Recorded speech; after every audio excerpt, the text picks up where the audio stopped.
T-minus 30 seconds.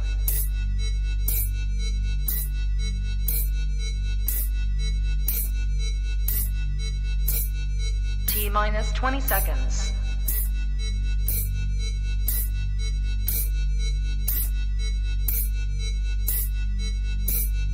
10, 9, 8, 7, 6, 5, 4, 3, 2, 1, 0.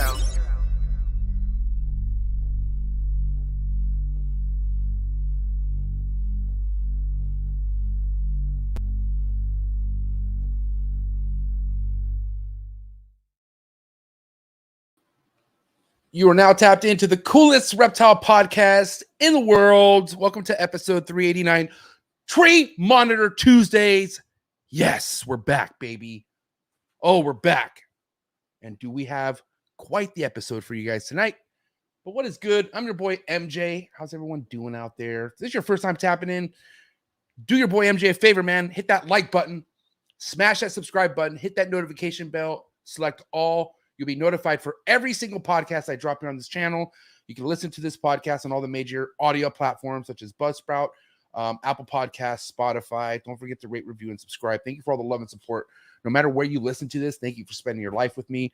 It's fun growing with all of you. And I got to say, all your guys' support just means everything to me. If you're looking for exclusive content, if you like to support what I'm doing more further than just watching my show, and if you want to join the Patreon family, the Trap Talk family, go down to the very first link, click on it, join the Trap Talk Patreon family. As soon as you join the Patreon family, you get a link to the Discord that will tap in with over 170 real deal keepers in this industry.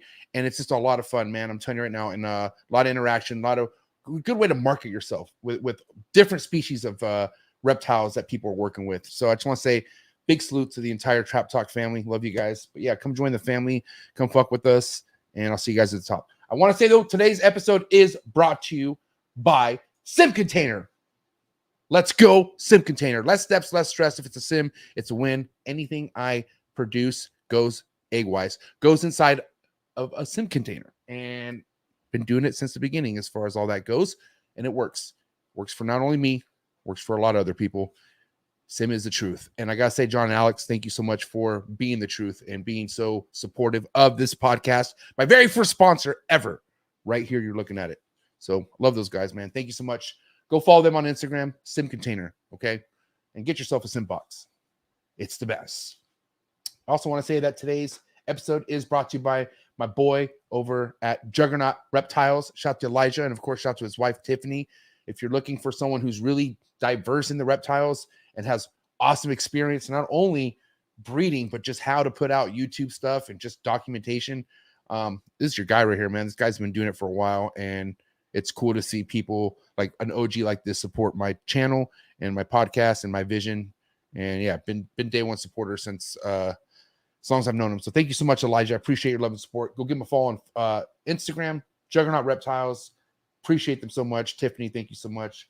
And yeah, man. Also, when it comes down to shipping your next reptiles, you ship your reptiles. They're the pros, number one in the game. Shout out to Susie, shout out to Chad, shout out to the entire Ship Your Reptiles family, the real OG in the reptile industry when it comes to shipping, man. Make sure you take $15 off your next shipment. Use promo code TRAPTALK. And yeah, man, ready to rock and roll. Guys, ladies and gentlemen, I got Bryan Suson, my co-host tonight. It is not fucking amateur hour, bro. Sorry, I'm real excited to have you here, buddy. Again, what's up? How are you? It's good to be here. It's good to be here. Thanks for having me on. Rumor has you have quite a bit to share tonight. I'm looking forward to it. Some cool stuff for sure, man. Some surprise, Yeah. Bittersweet. But it's all moving forward now, right? So yes, sir. Yes, sir. How's everything for you? I think last time I spoke to you, you just did a show recently, like a reptile show. Yes. Right? Yeah, I was just down at Reptilian Nation in Atlanta. It was good. It was my first time vending that. It was nice. It was good to check out a new show. And now I'm back. That was this past weekend, and that went well. So it's good to be back with the collection. Had some fun stuff hatch out while I was gone. How far of travels did it take for you to get to the show? Like how long? It's a little over 4 hours. So it's not too bad. You know, it's like a straight shot south for me. So it was good. Yeah, just kind of shot down there, and successful show overall. And I think it's got potential, especially going forward. It's a relatively new show in Atlanta with the Reptilian Nations. A lot of good advertising. So I was pumped. A lot of traffic. It was good. Yeah, I mean, since we're talking about success, I want to say the feedback from our very first Tree Monitor Tuesday segment, huge hit. Everyone gave me nothing but love, and I thought you and Cody killed it. So I think we're on a good roll here. I'm stoked because we got the man himself, Brandon Van Aston, the homie. Are you excited to chop it up with Brandon tonight? Yes, for sure. Always. Definitely pumped to be on here with him. And we've been kind of chatting over the week just about some things that we wanted to go over. So it's always good having Brandon, being on a podcast with Brandon, and I'm pumped. Yeah, man. Shout out to everyone in the live chats, all the early birds. Listen, don't be shy, man. If you have a topic or question or would just like to show some love, shoot a super chat. Super chats get priority. And yeah, let's be active and let's get it cracking in the live chats. You ready to get this show going, man? I'm excited. I'm ready to get this thing going, ready to get Brandon tapped in, and let's get some talking going on these tree monitors. You ready or what? Yeah, I'm ready. I was caught off guard though. Are you still doing the intro song? Yeah, of course. All so right. what? Yeah, so this is the pre-intro, right? So we gotta do our thing. Yeah. I don't think you've done that. Normally you jump in after the intro, but you're my co-host tonight. So you're actually doing the shout outs to, I did my sponsors. So yeah, it's game time. It's ready to rock and roll. It's Brandon Van Aston for this Tree Monitor fucking Tuesday. All right, let's do this shit, bro. Episode 389 coming at you guys. Do what you gotta do to stay hydrated. Do what you gotta do to get your mind right. But Canadian cold blood coming at you right now. Let's go. Good. You ready for do more in the future? Trap Talk podcasts? Yes. Man. Only Trap Talk. Exclusive. Yes. Exclusive. Oh. So stop calling us. Rub the spot, get the club to pop. When I come up with the crop, gotta love it or not. I'm hot from the hop to the rub the spot, get the club to pop. When I come up with the rub the spot, get the club to pop. When I come up with the rub the spot, get the club to pop. When I come up with the rub the spot, get the club to pop. When I come up with everybody, we do it. Everybody, we do it.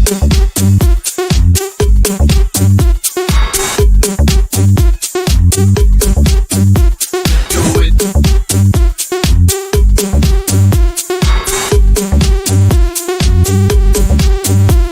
Do it.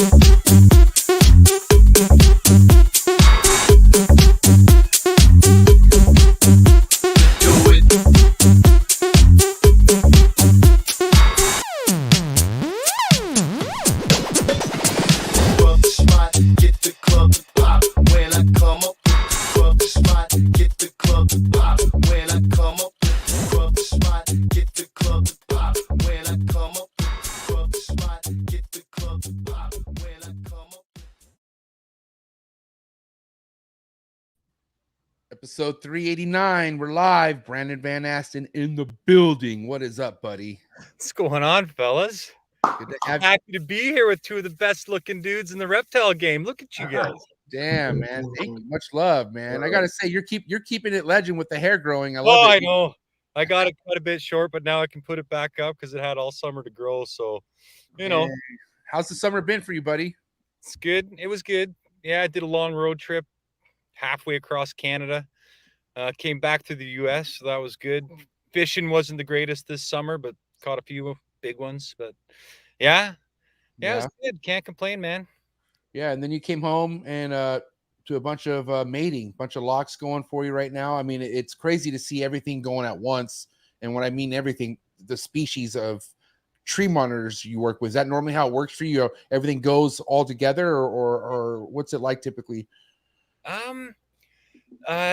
It depends on where they're at, but in the summer, because I do spend a bit of time up north at a cottage that I have, and I have some rental properties going up there, I tend to be MIA from the shop a little bit in July and August. So I always drop the photo period right down just because it gets pretty hot, and I'm always afraid that the air conditioning unit will fail or something. So I don't want the lights rocking 12 hours a day if the AC unit fails and have everything overheat. So it's a bit of a safety precaution that I do when I'm gone. I do have an employee that goes in every day, but anyways, so when I do get back and I'm in the full swing of things, I always bump the photo period back up. So I think those females that might be kind of statically sitting there, almost ready to go, that bump up in photo period, and then I'm there to feed them a little more vigorously, just kind of sets everything off. Brandon, forgive me. What are you saying? Photo period is what are you saying? I gotta mind you. I'm not used to that terminology. It's all good. Photo period's just like the hours of light to dark. Photo period. Okay, I just never heard it. I never heard it be said like that's fucking. Have you ever heard that before, Brian? Photo period. Mm-hmm. Yeah. Wow. Yeah. So I always write that one down. Yeah.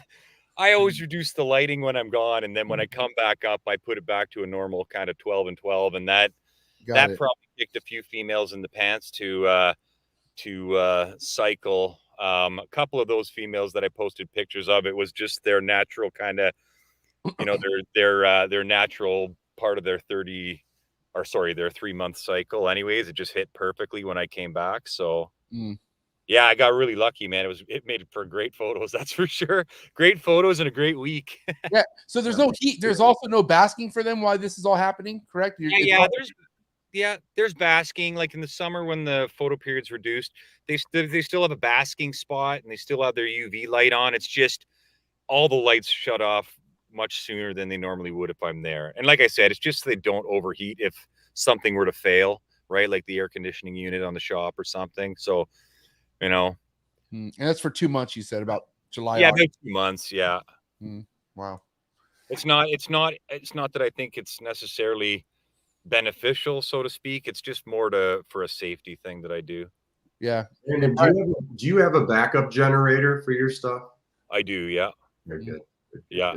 Like this might not be a bad idea if you are concerned about that. Maybe getting like an additional mini split or something somewhere, just as a fail safe in case something goes wrong while you're up there catching muskies. Yeah, I know. And word has it, Brandon shot me a photo of where he is right now. He's actually in an ice shack up in Canada right now. There's about a foot of ice. He's on a lake in an ice shack right now. I have a minnow on a tip up and a cooler full of beer right beside me. And, I'm ready to go with his hockey gear. That's right. That's right. Brian, I've talked to you plenty of times, and there's really no cycling as far as lighting goes for you. You do the same shit year round, right? 12 hours on, 12 hours off. Now, and remind just me if there's any kind of cycling you do for the tree monitors whatsoever. Is it the food cycling that's more of a thing, or not even? Like, I'm just curious. No, there's nothing that I change up throughout the year. I mean, with like my geckos, there's a big, definitely like cut lights off for certain stuff, but with the tree monitors, I don't. And okay. I find that, once I have like a pair that's going strong, or, several pairs are going, it's kind of just like clockwork. They're just going through that 3-month cycle, and, give or take half a month. So cool. And there's not like an extra, whose phone? Okay. There's not like an extra period of anything where you either spray them more or get them more wet or anything when they're paired up, or you don't do anything like that either? No, I mean, I do try, I mist my animals. And I do obviously have, with the amount of animals that I have just kind of in my collection in general, I run a misting system on all of my animals, except for baby geckos or baby chondros that are in a rack. Obviously I don't have a misting system on those, but for everything else, just for ease of use, I'm running, I'm trying to mist everything that I do for sure. Yeah. Brandon, last time I had you on the show, you told me you were playing around with the dieting again. Correct me if I'm wrong, or no, or are you strictly just insects still for the most part? No, you know what? I last time I was on, I was just trying solely bugs. I kind of went off that. I got a boatload of quails, and I started quails, and not, if I'm feeding 3 or 4 times a week, it's, 2 or 3 of those feedings are insects, and then once a week, some quails. And then, now I'm doing on that one day where it's you know, quail day, I've introduced some rodents again. So yeah, so not a ton, but I've done it. I've went back to what I was doing prior. Okay. Yeah, so I don't know. I don't I as long as you're careful with how much, I think the rodents can be quite beneficial. At least that's what I've seen. So but yeah, people have a tendency to overdo that. That's the problem. When you feed, what kind of, are you doing any supplementation on your, you know, whether it be rodents or crickets or quail? What do you normally supplement with? Yeah, I use like your standard calcium powders and D3 powders, but I use a few brands just on rotation to get some variation. So I have 3 different supplements that I use. Totally commercial. Anybody can get them. They're nothing secretive. It's just I just rotate them in case one is better in one way than the other. So at least they're sort of balanced that way. I got Yeah. you. And you do, like, with your food items, what types of food items are you actually breeding in your facility? Are you doing the rodents at your place? Yeah, I breed my own mice. Okay. Just because I've never been happy with the quality of the mice that I've ever received. And this way I know exactly what they're eating. I feed them the best diet I think is out there for them.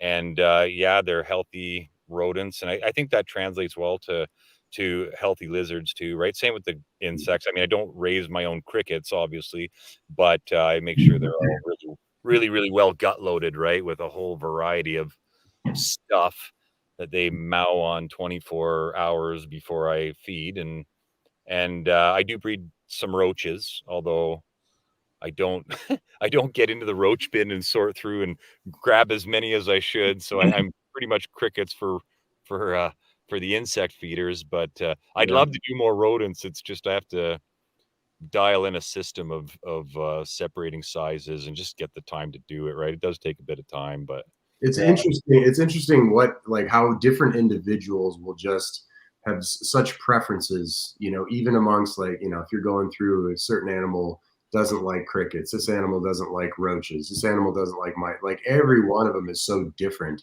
I feel like the most continuity that I have is with stuff that I've actually raised up myself for my offspring. Yeah. But do you have like a bunch of different picky eaters in your collection that, like, you have to kind of, I guess, specialized food items for certain ones? Or everything eats crickets pretty well, with vigor. Everything seems to like roaches. Everything likes rodents, right? And when I say rodents, I'm not doing pinkies, but they're like fuzzies, so they have a bit of bone growth and stuff on them. Tiny bit of hair. Yeah, exactly. And it seems to be that it's hit or miss with the quails for me. Maybe a lot of stuff I raised up, I didn't introduce quail right away, and it was something that was kind of an afterthought when they were already adults and that. So, and then, you know, it could be it's almost like some of them are spoiled. They turn their nose up at the quail because they know if they don't eat that I'll feed them a rodent or something on that day, right? So it's like that's it. I think, and it's sometimes situational. Like, I don't know, you, Bryan, I don't know if you have ones that like quails and then they'll eat them, and then all of a sudden they'll be like, one day they decide they don't want them for a while. Exactly. Yeah. I have animals that do that for sure. And then, like, you know, sometimes if it's a female, that can be an indicator for me that, like, yeah, maybe she's kind of going into a cycle or is about to lay. But yeah, it's a weird thing that when they kind of are good on one food item and then all of a sudden they quit, and it's like they want something else, and then you got to figure out what they want. I want to throw that out there that my laces put me through the same shit, you know, like all of a sudden, really, like their one treat of the week would be a rat, right? But then all of a sudden Alice will deny a rat, but she'll take a mouse, but I'll have like a mouse, or she'll take a quail, you know what I mean? So I think they're smart enough to, like, want what they want to at times. So, and if they know, well, I'll say no to this and maybe he'll get something else. I think they're smart. You know what I mean? I think they know. I think some of mine know for sure. Like, no, I didn't order this. They're like my children, my kids, right? Yeah. But, you know, one thing I want to talk about is, you know, because one thing that's kind of a huge, not really, I don't want to say argument, but you have some people who solely believe in only giving their ball pythons African soft-furred rat, right? And they say that the protein and the fat content is just a lot more balanced and perfect in that versus a rat. And other people are saying that they see better clutch numbers and stuff like that, right? And then other people are like, well, that's a little far-fetched. But I'm wondering if that's anything that you guys have considered for females laying healthy clutches. Like obviously an obese female or something that's not on a clean enough diet isn't good, right? But like, you know, you were mentioning, Brandon, how a certain point in time, a rodent meal could be very beneficial to kind of kicking that female to actually get into ovulation mode or something like that. But I'm just curious if there's a one side of a diet that you feel is like a best bet for something you're trying to breed when it comes to tree monitors, you know? I honestly probably insects, man. I mean, you'd be amazed at how lean a female tree monitor will look and still give you 5, 6 perfect eggs, right? Most people might look at that animal and be like, oh, she's skinny or she's too lean, just because they're used to seeing your typical reptile in the hobby. And, you know, they will still, like, I have a female right now. I sent you that picture. You'll probably show it. But if you looked at her on the branch, you think, oh, there's no way that she could cycle, right? She's a little bit lean. And of course, tonight, just before I come to do this, is she's like hanging on the wall, right? And she's starting the cycle. And it's funny because the male that was with her, she's one of my captive bred females, and I have a we're talking about the blue. We're talking about the blue one, right? yeah. So yeah, the blue tree, yeah. And so the yeah, that's right, that's her there. And she's with an import male, and he's a really big male. I got him back in December. He's beautiful, but he's deathly afraid of everything, and he hides. And one of the things I know, I was watching her, and she laid about 3 months or 2 months ago, and I put this new male in with her, and he was hiding. I put him in about 3 weeks ago, didn't see him. And then I was watching on the cameras, and when I'm in the shop and I see him out more, and he's like hanging out, and I'm like, okay, she's probably giving off the signals that she's starting to go through vitellogenesis and cycle. Right. And because I was just seeing him a lot. And of course, there she is hanging on the wall today, starting the cycle, and he's right out. You know, he's if I'm not looking at him, he's out towards her. So, but she was really like, if she's laying flat on a branch like basking, she looked pretty lean. But she's predominantly got crickets all summer long. Like, she laid back, I think, the end of June, early July, or like early July. So this is about the time that you'd see her cycle again, and she's pretty much only had crickets, because when I'm not there, that's what I just tell my employee to feed. Just throw crickets in there. And yeah, so I didn't really do anything special with her. I have given her a few rodents in the last couple of weeks since I've been home every day. But yeah, she just cycled just pretty much on bugs. And yeah, but I did post a picture there on, I think, Friday night, of my cordensis locked up, right? And that was that first for me. Right. And again, she was an animal that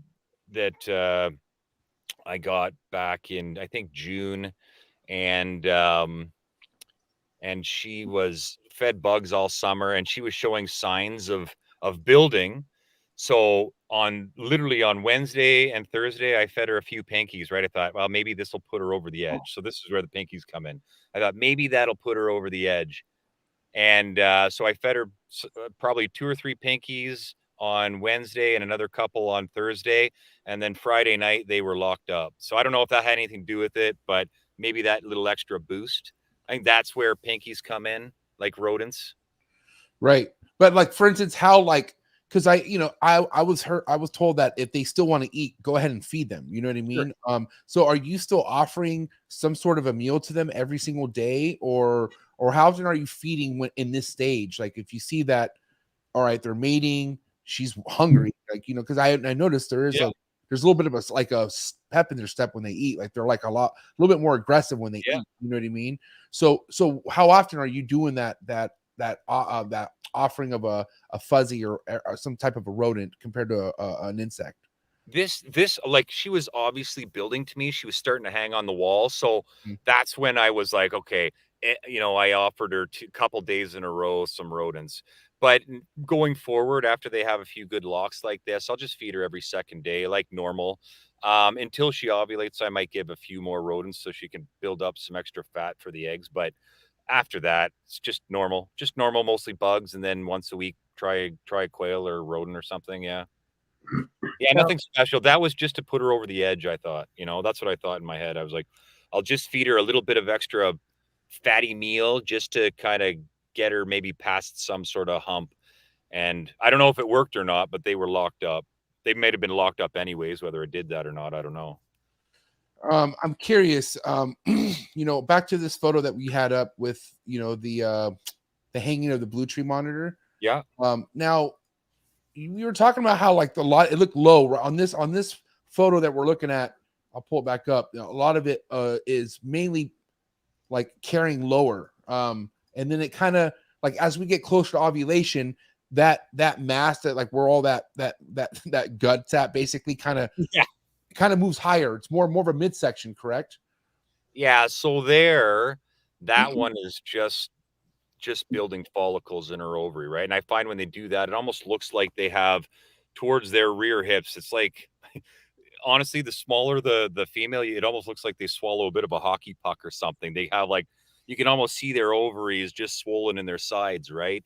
Right. And and then that's when they typically hang and stuff. And that's like, okay, they should start breeding anytime here. And then that picture there is a female black tree that was breeding. I think she was locking in and around like September 7th through, September 7th through 9th. She had a bunch of good locks and she was building then. And this was a picture of her, what I consider her ovulating. And it's maybe not the best shot, but she was swollen, but it's more of a whole abdominal swelling rather than more of a paunchy beer gut on her, Yeah. So at this point, what's the typical feeding schedule like once they get ovulated and once they hit the ovulation stage for you? Yeah. So she's like, I've offered her, she did this and I've offered her food the last couple days, even a Pinky or so. And I think she's just uncomfortable and she just refused. Once the eggs settle in the oviducts and she goes back to, getting a little more comfort, then she'll feed like regular every second day again until she lays. And is she already digging at this point, or does that kind of come like a lot sooner before she lays? She's been exploring the nest box. She's been in and out. They're smart. They prepare a little bit, right? They know. Yeah, I mean, you're the one that tells me it's like, I mean, not all the time, but fuck, you have certain females that just lay wherever they want to lay, no matter what you give them. And here I am, like, at all 3 clutches I've ever gotten from my Persinas, they've been. I don't think I've only had maybe 1 or 2 that have been laid perfectly in the nest box, but the rest are on the floor. So I did what you advised or what you did definitely this time around. I put like at least fucking 18 inches of soil right next to the nest box. So, because that's where last time she laid them right behind the nest box. So like I compacted a bunch of soil with a little bit of sand and just, but now she's digging in that cork. Because like, I've told you that Cody gave me that advice. Yeah, because he swears by how his tree monitors love laying in the cork wood, and sure enough, she's now digging a fucking complete perfect hole in the cork wood. So who knows? It's always like a goddamn gamble. But I mean, that's like that one that I dumped the soil beside the nest box. Like that was, I was watching her for a couple days, and she was just not interested in the 2 options of nest boxes I had for her. And I was just like, it was like a last ditch effort. Like, I'm just going to put soil everywhere and hope you pick a spot. Right. So I just piled it all around and beside the nest box. And as soon as I did that, man, she literally just dug in the dirt right beside the nest box. And within minutes of it going in there, right. And then she laid right, like literally there was an 1/8 of an inch bit of plastic between the inside of the nest box and where she laid. It doesn't make any sense to me, but that's what she did. And that's why I was like, maybe there's something with the material of the nest box, the color of the lid on it, right? Or whatever. I really don't know. The orientation of the opening that she didn't like, and it just was not suited to that one. And then, that's kind of rare. Most of them lay okay. There's a few. a few that are picky that I still got to sort out. So I don't know what I'm going to do with those ones. What was it? One of you who said that like they like a lot more space too, like like because a lot typically a nest box for monitor you want to fucking you want that soil to be just like compacted to the very brim of it. But I heard that you don't really want to do that with tree monitors. You want to they want a little bit more space versus the soil just kind of coming out. Is that correct? I don't know if that's right. I don't know. Bryan, what do you think? Do you guys give like a little bit of room at the top, or? I have a little bit of space on mine, but I think if you were to do it to the brim and if you offered, different openings, I don't see it really making that huge of a difference. But maybe, I mean, that could be a reason why certain picky females don't lay at a certain time. But it's like the majority of mine, yeah, they maybe have a couple inches at the top, but. Do you pack yours to the very brim, Brandon, so that it's like right at the opening? No, like I'm the same as you. There's probably a couple inch, air gap in between the soil and the lid. One of my concerns with like the style nest box that I was using was the fact that I thought maybe the lid was not opaque enough where there was visible light penetrating just a little bit because it was a colored lid. So I started using sheets of plywood on there to make it totally opaque and no light coming in. And that really didn't seem to make any difference for the ones that didn't want to use that box. Mm-hmm. So there might be something to actually getting them wedged into the nest box, like having them really struggle to kind of dig in under the lid. Like there might be something to that. For some girls anyways. Like I'll tell you a story. I had a blue tree monitor lay a really funny clutch. So she was out. I knew she was ready to lay. And the nest boxes, what I do is Bryan kind of said, he heats his nest boxes on the bottom. And I think you put it on the side too, Bryan, or you did at one point? Or yeah, I put them both.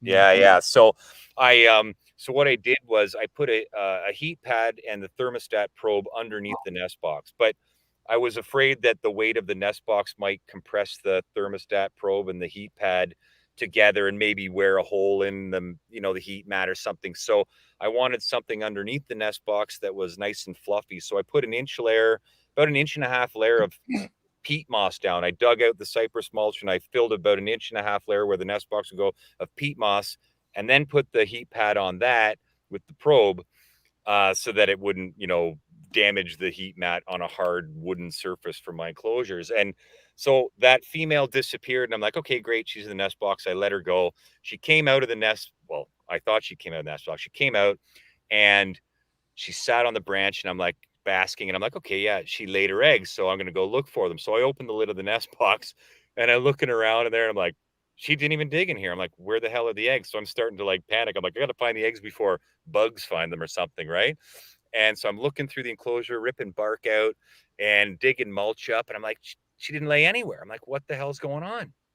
And so finally I was like, well, the only place she could have laid was maybe under the nest box. So I picked the nest box out, and I have underneath the heat pad in that inch thick layer of peat moss. She had dug underneath the nest box in an inch, basically fit her whole body in that inch tall gap, dug a little chamber, laid all of her eggs underneath the nest box in that mulch, came out. And that's why I couldn't find them. So, and they were all perfect right under the heat mat. Wow. Yeah, it was crazy. So that might be something to them needing to really squish into a space, Right. Maybe the nest boxes we have are just too big. Like you could get away with like a cereal box style nest box where it's really thin and they're compressed, and you never know. Yeah, I'm not go on, Bryan. I was just gonna say, I think there's so much we have to learn about, like, and experiment with nest boxes. Oh yeah. I want to, to talk on that. I want to say maybe we're doing too much, and the reason why I'm saying that, Bryan Waterloo is somebody I look up to when it comes to getting advice and, speaking about lace monitors and whatnot. And typically, you have people who have pretty large nest boxes for these lace monitors. because I was told, obviously I see pictures also how deep they fucking could go and how big they could get. Now, mind you, the bigger the nest box, the more harder it is to control temperatures, right? Something like that. So Waterloo has something where it's literally 13 inches tall, 18 inches across, and like another like 9 inches deep or something. It's small. And he gets perfect, like late, like first and foremost, his temperatures are consistent and exactly how he wants his nest box to be for them to lay in. And when I went and saw how small they were in person, I was like, this is the exact opposite I was told you're supposed to do. But if you have something that's more fitting to their, to what they want as far as temperatures and, it being more crammed and more small and more compact, that might be something you might want to do, versus giving them, I mean, what are your guys' average sizes of your nest box? I think that's part of the problem, though. Like, if we can come back to that size in just a second. The problem is we don't know exactly how these animals are nesting in the wild. There's like one account of there being a termite nest that was used. That's one account from one species, where who knows, and every species could be different. I mean, just looking at like I work with the tree monitors and I work with Pilbara rock monitors. And I kind of offer it like the nesting box style that I offer everything. All of my monitors is very similar. But if you look at just different species across the board in different families of reptiles, geckos, for instance, you can have different species of geckos that are laying totally different. And just because we look at a black tree and then we look at a cordensis and like, oh yeah, they're both tree monitors, they have to be doing the same thing. Like, we don't know exactly what all these things are nesting in. So trying to figure it out is part of the puzzle that we just are kind of clueless to, So do you think there's some sort of happy medium for like, where like, okay, maybe they do lay a little bit more like Asian water monitors or lace monitors, and also they maybe lay kind of similar to geckos. Like there's like a little bit of like everything that you could possibly be getting out of a tree monitor is what you're saying?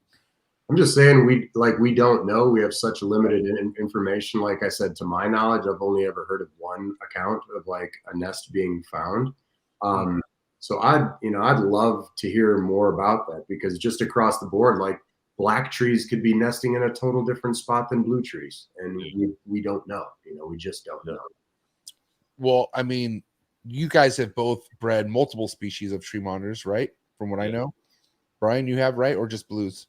Yeah, blues, yellows, and cordensis so far. Okay. All I have that's of sexable or of breedable size at the moment. And there's nothing you do different with those, correct? Like everything's the same with those, right? Yes, the nesting boxes, I'm kind of experimenting with some different things right now. But I've offered, like, between the yellows and the blues, it's been consistent. The 2 different pairs of Cordos have laid clutches that have been, one of them that's kind of fertile and in the incubator now was just kind of kicked out. Oh, wait, I'm sure people want to know what happened to the egg you had. Should we, I mean, should we let them know? Should we drop the goods? I mean, I don't want to know if it's good.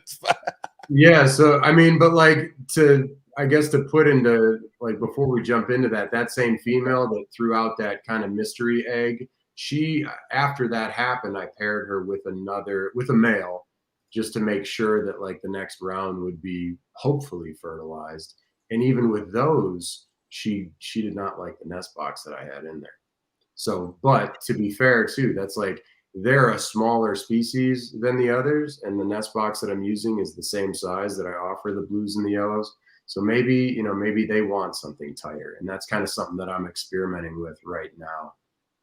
So we'll see. But yeah, with that egg, so for those who kind of were in on the last podcast and kind of heard about that, there's a female that was acquired from a friend of mine that was back in December of 21.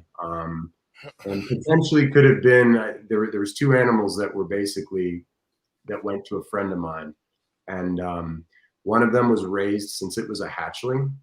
And the other was an import that was in for a month. And I just recently, as in yesterday, got some further info to try to figure out which that was. Either way, a female that is in my collection laid a clutch of eggs that, as far back as December 21, had not been with any male, potentially could have been raised individually since it was a baby, got a fertile egg.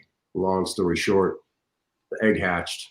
I had a baby Cordo, but unfortunately, as you can see, it did not develop properly. The body was perfect.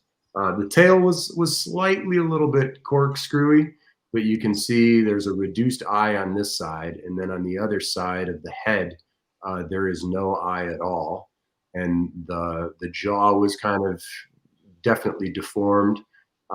So interesting. I mean, it's either, you know, I'm going to do a little bit more investigating, but it's either going to be a case of, you know, retained sperm pre-December 2021, or a case of parthenogenesis where the female has never been with a male at all. And you know, we've seen this with certain species of monitors and other reptiles as well.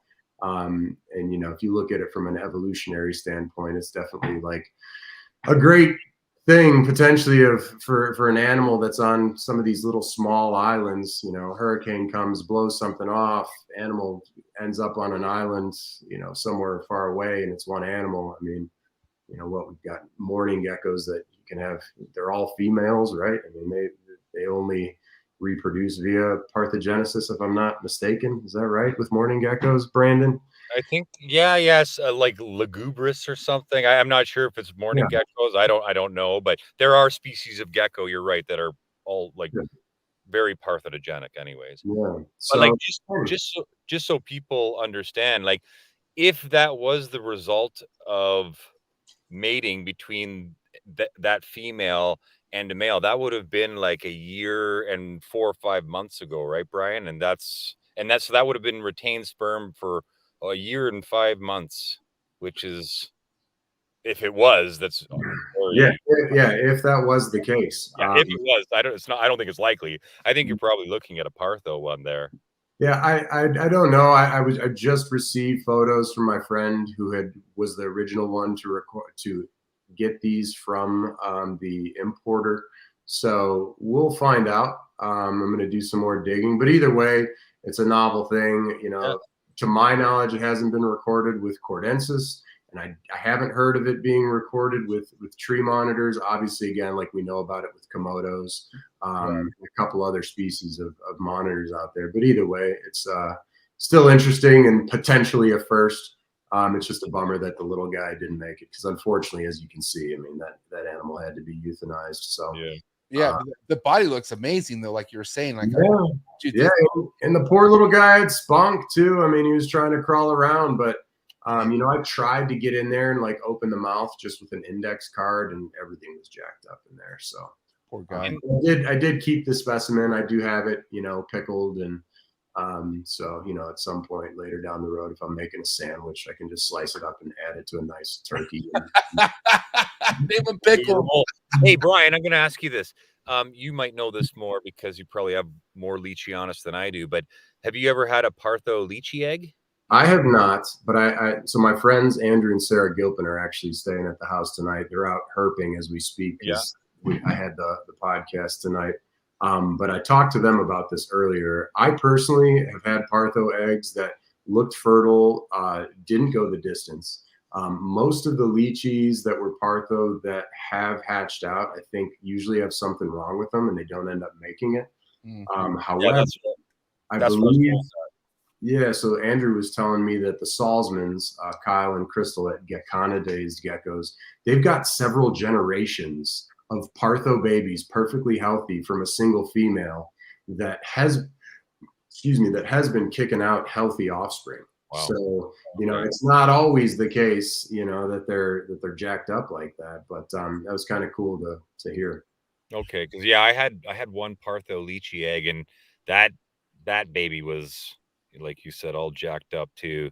It didn't even hatch. It went full term, didn't hatch, but it was all messed up. And I was just wondering if that's like, you know, for the Cordo to have the deformities like that, you know, maybe that is a thing with partho for some things. I don't know. You know, it's just, it seems more common in Leachianus, I guess, like when you get the partho offspring, that there's something abnormal about them usually. But again, I don't have many, so I don't know. That's just kind of what I hear. Yeah, well, that's more than I've had because I've never had any hatch. Okay, yeah. Can we get measurements in the nest box, please? Yeah. So, hey, I was gonna say, years ago, before I even had tree monitors, I kind of figured out with the nest boxes and the Odatria, so all the Australian stuff, and I was always trying to like minimize the nest box and kind of make it in there so I could put more cage furniture in there, and I would do like specific sized nest boxes for all of the different Odatria depending on their size, because I would realize that they would dig in one side, they'd dig a tunnel, and then they'd wrap the tunnel around, and they would put an egg chamber back kind of towards where they started. And for them to do that, they had to have a certain size nest box to make the correct turn and chamber where they wanted it, or else they didn't like it, right? Red Ackies, I found anyways, were the most particular with that. So I had made nest boxes according to the size of the adult, right? So Pilbaras, I could get away with a smaller nest box, and those dims might be like 10 inches by 10 inches by 8 inches tall. And then for Kimberleys, obviously they're a lot longer. I would make their nest box 12 by 10 by 8 inches tall. And then Ackies, I would do like a 16 by 16 and 8 inches tall as well. And that seemed to work for them. So when I was thinking or envisioning containers for tree monitors that I would use for their nest box, I'm kind of looking at the adult size and kind of visualizing the dimensions that they might use if they nested the same way as those Odatria, where they dig the tunnel, they curve the tunnel, and they have the egg chamber at the end. And I haven't found that the tree monitors actually do what the Odatria do in terms of the tunneling like that, and the chamber. Like a couple of them have done that, but en masse they haven't done that. So it's something that, like, again, so that might not hold true, those observations, for the tree monitors. So I don't know, there's but most of them, probably Bryan too, right? Most of them do use those nest boxes well. It's just you get the odd stubborn one, right, that you have to figure something out for. Like I had again, I did an import of some animals back in December. I got some male blues for genetic diversity and a couple female blue trees for some genetic diversity. And one of those females, she was a really nice female. And she laid a clutch of eggs August 2nd. So I got her December. She laid a clutch of eggs August 2nd. And did the typical nest box for her too. And she didn't like that. I piled the dirt beside the nest box like I did for that other one. And I thought, okay, she's got some options, she'll use it. So again, she disappeared, appeared, looked obviously like she'd laid. I dig through the nest box because she had actually dug around in there. She didn't lay in the nest box. She didn't lay in the pile of dirt. And I had this vertical cork tube just up against the wall, and it was going down, and just the butt end of it was in the cypress mulch, and she had gone in the cork tube, dug down in the cypress mulch, and laid in the bottom of the cork tube, just in the mulch, out of all the places she could have laid. So there was a cork tube layer there. So next time with her what I'm going to do is I'll keep that cork tube where it was, but I'll put the butt end of it, the ground end, in like a tub of dirt. That way she can actually dig down maybe and lay them, and they can cover them up, and there's less risk that they'll be damaged by something or a bug or whatever, right? So that was another oddball one. But I mean, I've had Mike Monitors on the show. Shout out to Uncle Mike, and I'm pretty sure he was the first one who mentioned something about a boreal, or not a boreal, but like elevated mounds. And I'm just wondering where that's at. Has anyone out there even successfully gotten tree monitor eggs out of a nest that was high up in their enclosures? I'm curious if that's even a thing right now, or is everyone who's having success with tree monitors just doing nesting on the floor where it's at? Like, I'm just wondering if you guys heard anything about that yet. Everything of mine's on the floor. And I mean, to that question, you're looking at about, like, the boxes that I'm using are around like 2 feet long by like 15 by 15. But I'm changing that, some use it. But you're talking about a lot of dirt, and to get it to the point where if you want to have the proper consistency, it's heavy. So if you're going to take something like that and you're going to mount it up in your tank, that's a lot of weight to be hanging on the wall of PVC or whatever if you're making a stand. Yeah. Again, I would love, man, I wish there was a biologist out there who's actually working with these things year round and like tracking them and following them, because we could gain so much, because who knows? I mean, maybe, there was that one termite nest, but there's norm. It doesn't, Yeah, there's people that do get eggs in elevated nest boxes, and I, What people, Brandon? Who? There's a couple European guys that use them that I've Oh, seen. European. All right. And there have been people in the past in the US that have used them. I've talked to people when I first started breeding tree monitors that got eggs in elevated nest boxes. But then that's, it could be just that female. It could be that there was no other options for that female, so she just laid where the most suitable place was. Nothing, I've talked to Bryan about this, but in my collection, nothing about what they do tells me that they lay in the trees or lay not on the ground. Nothing. I don't know. It's just what I see. Nothing. I mean, to me, it doesn't make sense that they would lay in a tree hollow or something like that, because, if you're laying in a hole in a tree or a hollowed out branch elevated, I mean, that's a beacon for everything to look in, right? Anything that walks on that tree, flies up to that tree, any predator, any scavenger, anything will go in there and sniff around and take a look. And if you have eggs in that hole, forget about it. I mean, that just doesn't make sense to me. I could be totally wrong, but it just doesn't make sense. I don't know. Granted, they'll bury those eggs, and I could see like the termite thing makes sense to me in a way that potentially like some termites can have a defense mechanism to keep stuff out. Yep. But again, root masses in plants make sense too, and like these animals are definitely going to the ground. It's not like a tree monitor spending its whole entire life up in the trees and never comes down to the ground. We just, again, we need more data. We need more data. Well, I mean, okay, I was talking earlier about controlled temps and whatnot. Well, what in the wild holds on to temps? The floor, you would say. Right? Yeah. So, I mean, there's a difference between captive controlled temps and probably what occurs in the wild, right? There's probably much more not a great amount, but there's no solid 85. The only thing that would keep a solid 85, let's say, would be like a termite mound, right? Yeah. Because they regulate temperatures, they create air vents, and they regulate humidity, and they do what they need to do to maintain that constant internal nest environment. But one of the things that always I think about too is if you're a predator in the trees, let's say, or even a rodent in the trees, and you learn that tree monitors nest or that there's eggs in termite mounds, you're going to learn that pretty quick, and you're going to investigate every termite mound for eggs, right? It's like turtles laying on the beach, right? The only reason some of them survive is because they do it en masse, and there's so many eggs, they flood the predator stream, right, with food. Tree monitors don't do that. So I think if they laid their eggs in a pinpoint location like a termite mound, things would catch on very quickly. I don't know. That's just me, but what do you think, Bryan? Potentially. I also think, we have this idea, like, as far as incubation temps, we're creating a very unnatural situation. We're doing the best we can to try and hatch out eggs healthily, have healthy babies. In the wild, there's fluctuations with eggs.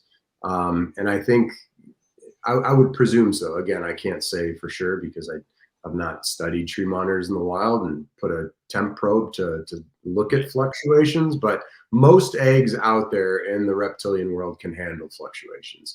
In some cases, it's good, So I also think we need to kind of not paint a narrative as though they're only laying in somewhere that's going to be a constant temperature throughout. there's definitely going to be changes. However, you are dealing with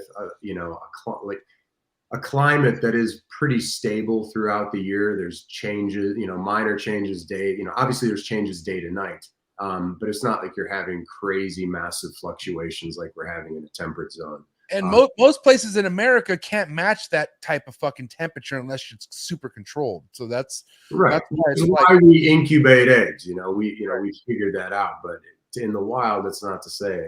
And it was like a while ago, I had this scare. I had a freak out, and Brandon coached me through this and kind of gave me some hope, because it was the winter. We were late fall, and I had a clutch of blue trees, and my power went out, and my generator failed. Oh, and geez. so I'm freaking. All my, everything's going to be fine, except I've got this incubator that I'm cooking at 85. And so I'm sitting there, and I'm like hoping that the power is going to come back on. I start calling people like, hey, I'm in this situation. Can I come to your house if I need to? I'm going to pack up an incubator, all these things. And what ended up happening is the temps in the incubator dropped down to a level where I'm like, okay, it's do or die. I need to make a move. And what I ended up doing, is I took the eggs, I took the containers, and I brought like 3 containers. I think I had like 3 clutches of blues and a clutch of yellows, and I brought them all out into my car. I had heated the car previously, got it ready, was out there with temp guns, and I was like mother hen, like checking temps Sitting on them throughout the car and making sure, like, as I'm blasting the heat. And I'm just like, I'm just going to ride this out. And if I have to, I'm going to drive down to my friend's house, who was at a different spot where she had power. But the moral of that story is those eggs, I mean, they went through a fluctuation that was pretty serious. And then, after the fact, I was telling Brandon about the story. And I think he had told me something about some, Kimberly rock eggs or some Australian species of monitor, that the eggs got super cold. Oh, yeah. And they came back. I mean, what happened in that situation? Yeah, that was like years ago when I before I had the farm and the facility, I had all these enclosures in the basement. I used a lot of dirt, and I'd do this like annual swap of dirt where I'd have to lug buckets of dirt up the stairs from the basement, and I'd pour it all on the floor of the garage and then put it in the back of my truck and then drive it out. So I'm emptying all the dirt out of all these enclosures, and this is in like November, December. So my garage isn't heated, right? And it's like, it gets really cold in there. So I have this mountain of dirt in there for a couple days that I had removed from all the enclosures. And then I'm shoveling it in the back of my truck. And as I'm shoveling it, I see a couple eggs.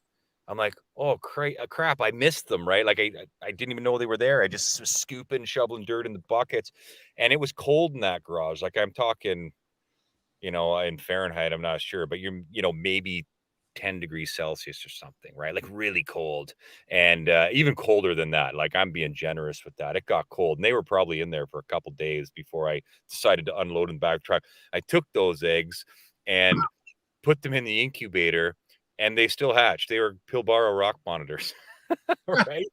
So that's something that you think you have to keep at 85 degrees, let's say, like every other monitor, right? And they hatch, man. They went through a period of real cold temps, And I had the same with blue trees, right? I had, the power go out when I first moved to the farm. I had a tree fall on the hydro lines that led to my house. The power was out for 6 days.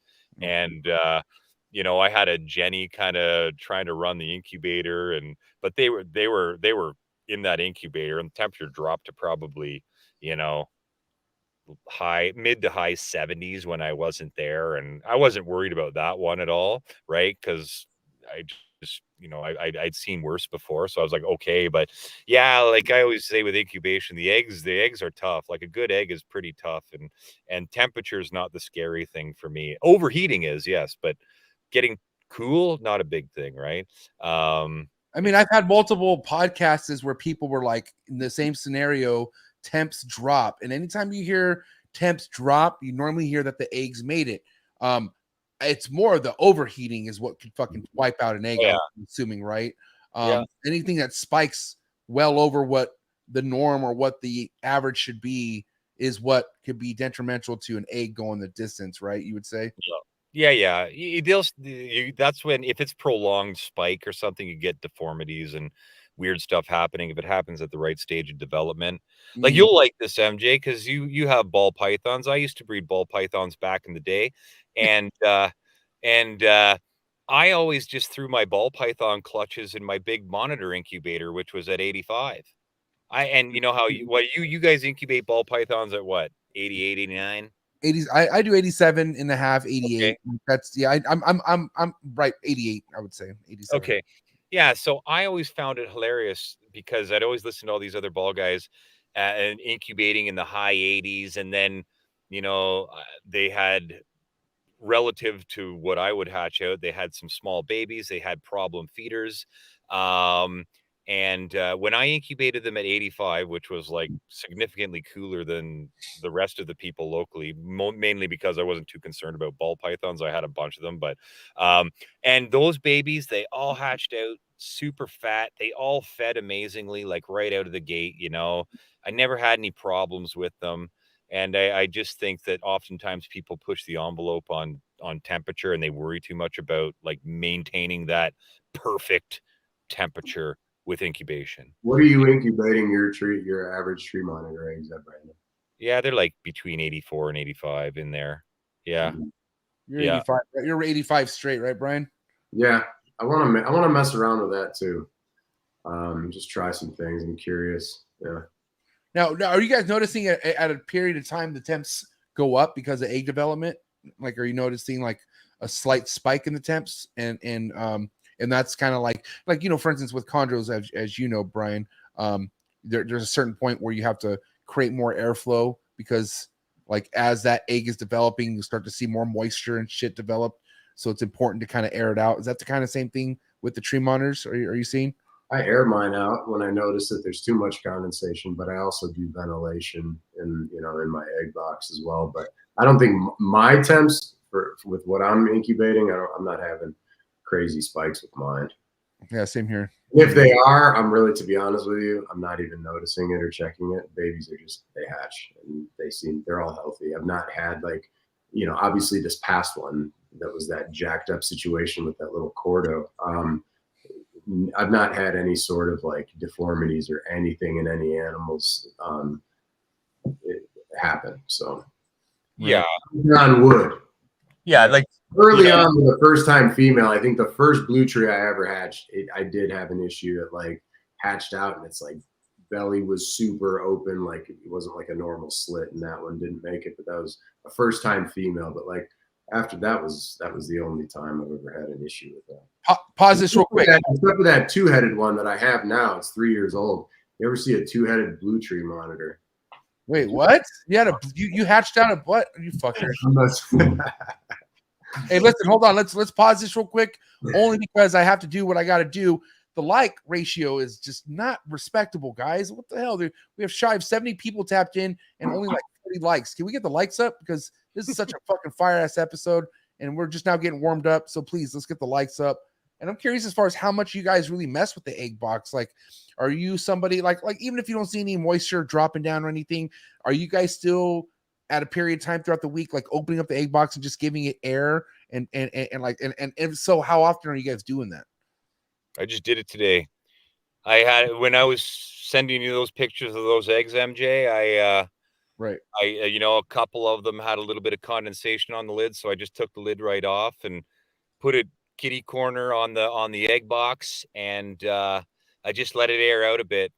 I see I see. You're talking about the right egg right here, and it's a little bit. You could see a little bit of dampness on the egg is what you're talking about. I'm not even talking about. Well, that could just because when I pulled the lid off, a drop hit it or something. But if you see the one that has May 18th on it, yeah, that was in an egg box, and I consider that egg to be too swollen.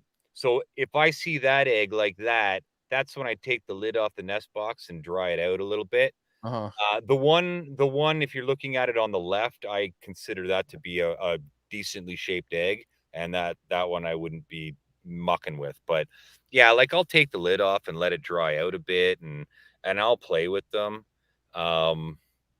Just because like I know that if that May 18th one if it goes the distance and it's super hydrated, there's a chance that it won't hatch. So I'll let it deflate a little bit, if you will. You know, I've been playing with eggs ever since I started breeding monitors, so I'm not super concerned with it. Like, I'd rather have to rehydrate an egg than at the end of incubation try and rescue it by letting it dry out. So I always get in there and look around and you know, what's your prediction on this egg though? The one that we're talking about. Oh, that'll be fine.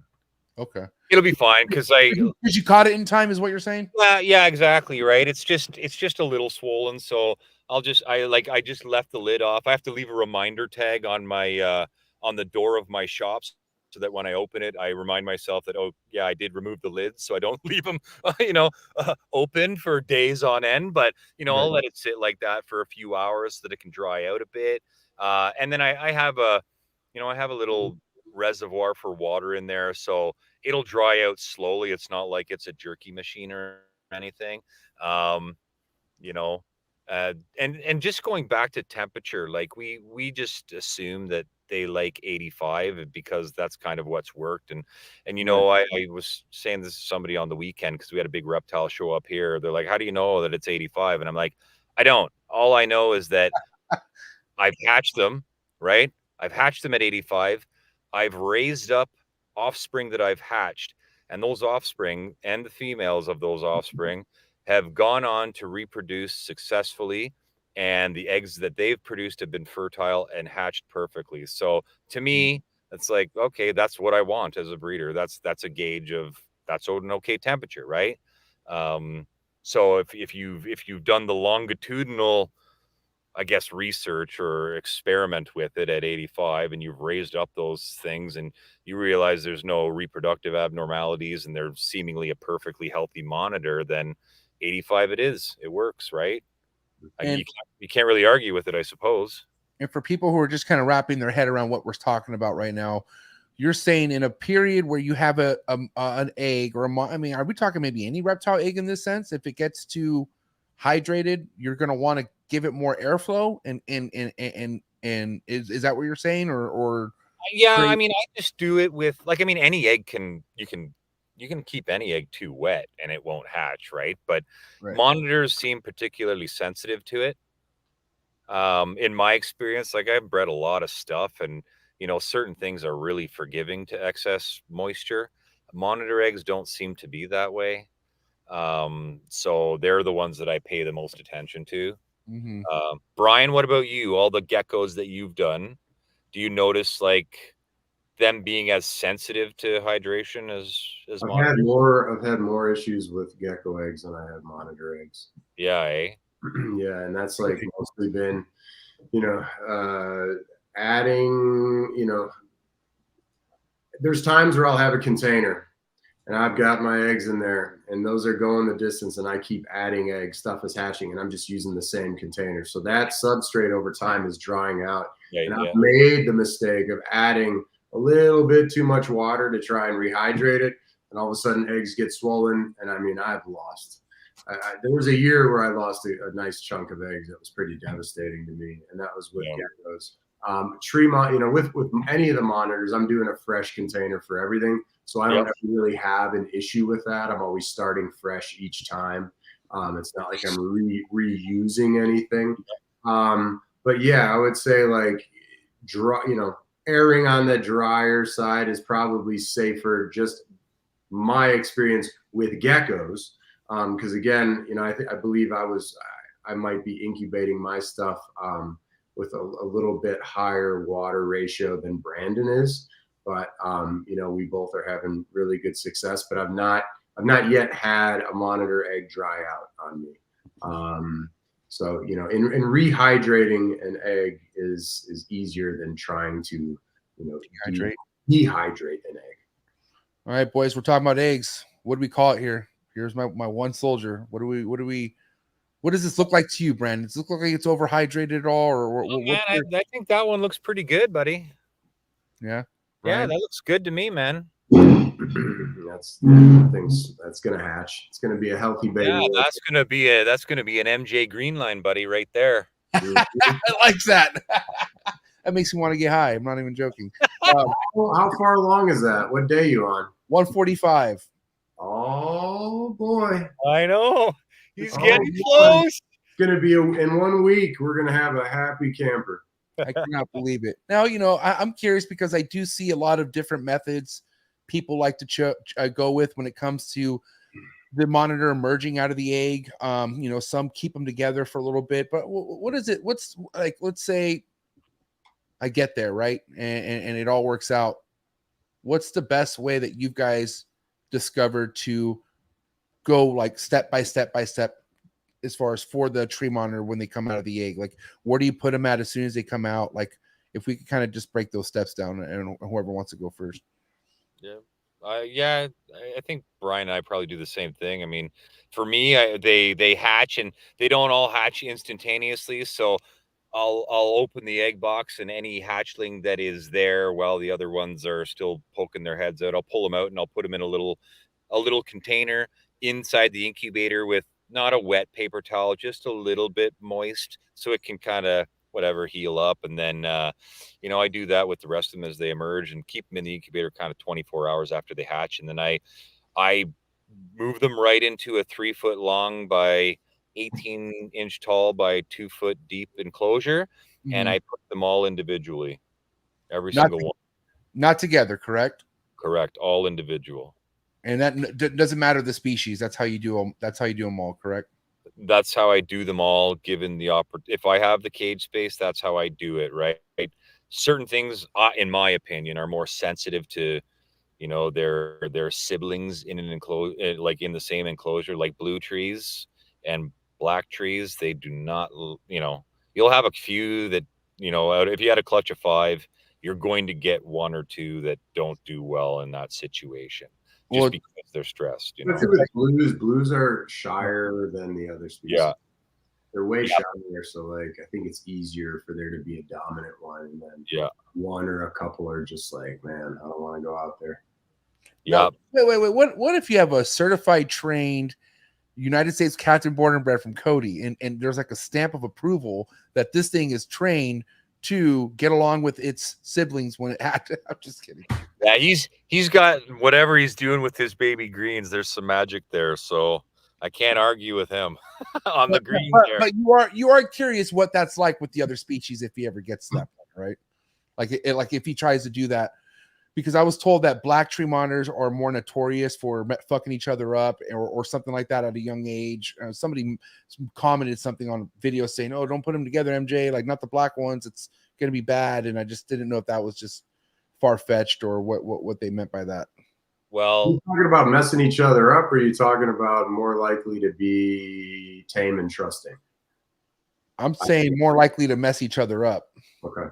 Yeah. I think blacks and blues are on the same level in terms of raising the hatchlings up together, right? Like, I wouldn't put black tree babies together, but your black trees, MJ, they're already a really decent size. Like, they're kind of past that sensitive. The problem with the hatchlings when you put them together is that they're so small, they can crash really quick, right? And it might be a few days and you don't notice. Whereas if you had those two together, MJ, those are pretty big juveniles already. If one's stressed out, you have a long window in which you can notice it and make the adjustments, right? With the babies, they just don't have the body mass. They have a hard time recovering if you're not observant and you don't notice it right away. So that's, to eliminate that, I would say keep them apart, right? But having said that, for me, if it's something that I'm selling, then I mean, they're all individual regardless if I'm selling them or keeping them. But even the ones that I raise up for myself, I'll keep them separate until they're an adult, right? Until they're that magic weight. And then when they're adult, I know 100% what the gender is. And when I put them together, I never have an issue, right? I never have fighting. There's never any issues, and they just work, man. They click and they breed. But I think there's a lot of unknown issues with raising them together like that, right? Who knows? I'm not gonna lie. My little fuckers went at it just the other day, and I was like, "Yo, what the fuck?" And all because obviously there was one grabbed a grasshopper, and even though one had one in front of it, it still grabbed the other one. The other one let go and just grabbed the other one's head. And I was like, whoa, relax. And like, they kind of went at it for a little bit, but then they let go and like, but it was more of a like they just wanted to eat. You know what I mean? They're fucking those nuts. issues. That's mostly what it is. I mean, and you can have an issue with that with adults. Yeah. I came home once. I was going through early in the morning feeding, and I was just kind of giving each animal a quail. And in one of the pairs of my blues, I fed them, didn't think anything of it. I came back later in the day and was just kind of going through, and the female's throat was completely slit open. I could see inside of her throat. And she was gravid. She was like a couple, 2 to 3 weeks away from laying eggs. And Brad Waffa, who's down in Raleigh, who's used to be Waffa House Reptiles, really good dude, talented breeder. He used to be big into chondros, by the way, MJ. But he's an amazing vet, and he stitched her up and emergency surgery, and we ended up getting a good clutch out of her. But it can happen with any of them. I mean, not just your babies. You got to watch your pairs, especially during feeding time, because they grab food from each other all the time. And I think, about that whole aggression thing too with the babies, it's like if you have a small collection, like kind of what Cody said on the last podcast, he's like, I just have these. It's small, and I kind of keep an eye on them, so I have the time to work with them. If you've got one cage and you have that clutch, he's able to sit there and monitor that. Right. You've got multiple clutches going and you've got a large collection. It's different. Separating them out just eliminates any guesswork on whether or not, like, if you're going to miss something of one getting bullied or one not getting enough food, or one grabbing the other's head and, you're not there to see it. You chuck in a bunch of crickets, you go to the next cage, boom, boom, boom. You're not able to spend as much time with the individual animal. Yeah, I could totally see there maybe being an issue with one of the tree monitors if I were just to toss grasshoppers and call it a day. So, and because I could see one's a little bit more robust than the other. Like I'm talking like on it. The other one's a little bit more shy, but I'm also able to hand feed both of them. So basically, I'm doing what Cody does and spending that extra time, like literally getting them comfortable eating out of my hands. And I'm going one after another. And you can separate if need be, Right. And those issues that you like that where one grabs a hold of the other one while they're feeding, right? That's just like that's accidental on their part. Like, when I'm talking about the issue between cage mates, it's the subtle stuff that you don't notice. It's the subtle dominance. It's the posturing within the enclosure, positioning on the prime branches. It's that is the stuff that leads to the decline of the animal, right? If it's really small, that decline happens quickly. So, and a lot of people might not pick up on those signs. Like, I don't know what they are looking at the behavior of them in the enclosure, but I know what a stressed baby looks like, so I can deal with that if they were together, right? But it's not even like, oh, that one grabbed its face while they're eating. It's what goes on in the 12 hours of light in the enclosure when they're not feeding, right? It's like, who has the best basking spot? Who has the best hiding spot, right? Hey, this is why I've always told, give them multiple basking options. That way they don't have to fight over anything. Yeah, it could just be visual though. One hides all the time because its cage mate is bigger or more dominant. It's scared. It's like its prison buddy, Yeah. You get put in the cell with Bubba, you're not going to do too well. Right.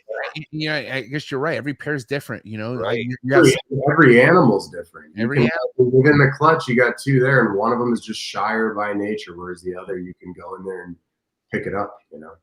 But I mean, and like I said, I'm also like very green at this. I've only had my hands on with really one pair of Persinas, but I also got these in where they were super skittish. They wanted nothing to do with me.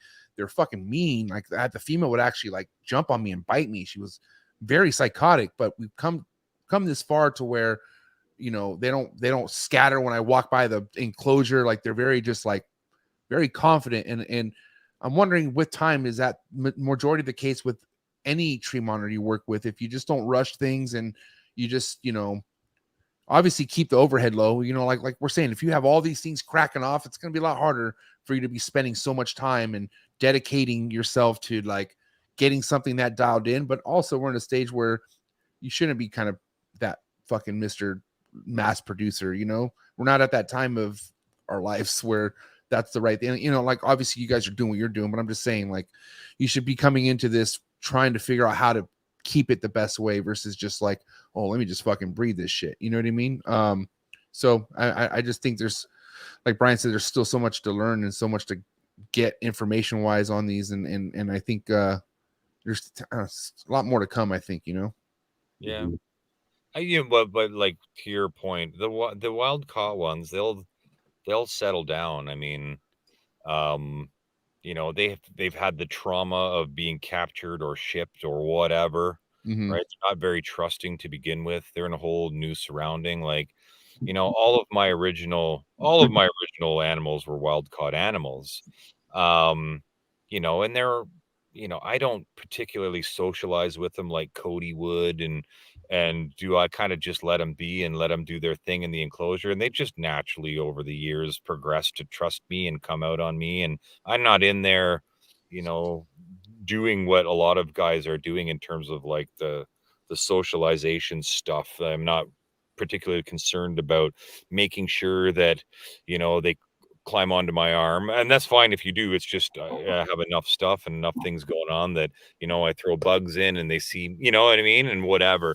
But they seem to come around. Like, I mean, my Bakari, the black trees, they were all wild caught, and I mean, they're the most social animals that I have now, even more so than my captive bred holdback blues. You know, they're crazy social. So it's individual, but they can all come around, right? As long as they're happy and stress free, and Right. you know, I think that's key too, right? If they're always miserable, then they're gonna act miserable, I'm sure.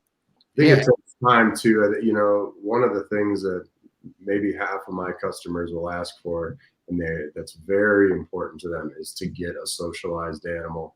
And you know, I think that with all of these animals, even if it's a super shy baby right out of the egg, or certain ones like that, you know, you open up the nest box or the egg box and they're just sitting there looking at you and are chill.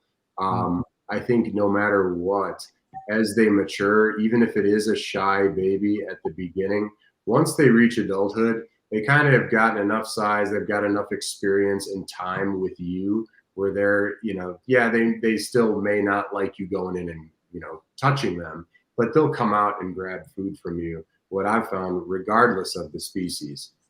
So they all end up coming around, you know, and can be a semi-social animal. I mean, at the end of the day, you don't want a tree monitor that you're gonna, like an adult that's grabbing onto you and walk. I mean, it's painful. Their claws are digging into you, you're breathing. But it's cool to have an animal that comes out and jumps on you momentarily to get food and goes back in. You know, they're not bearded dragons at the end of the day. They're not pleasant to handle, period. Yeah, dude. I just I could totally understand the less is more.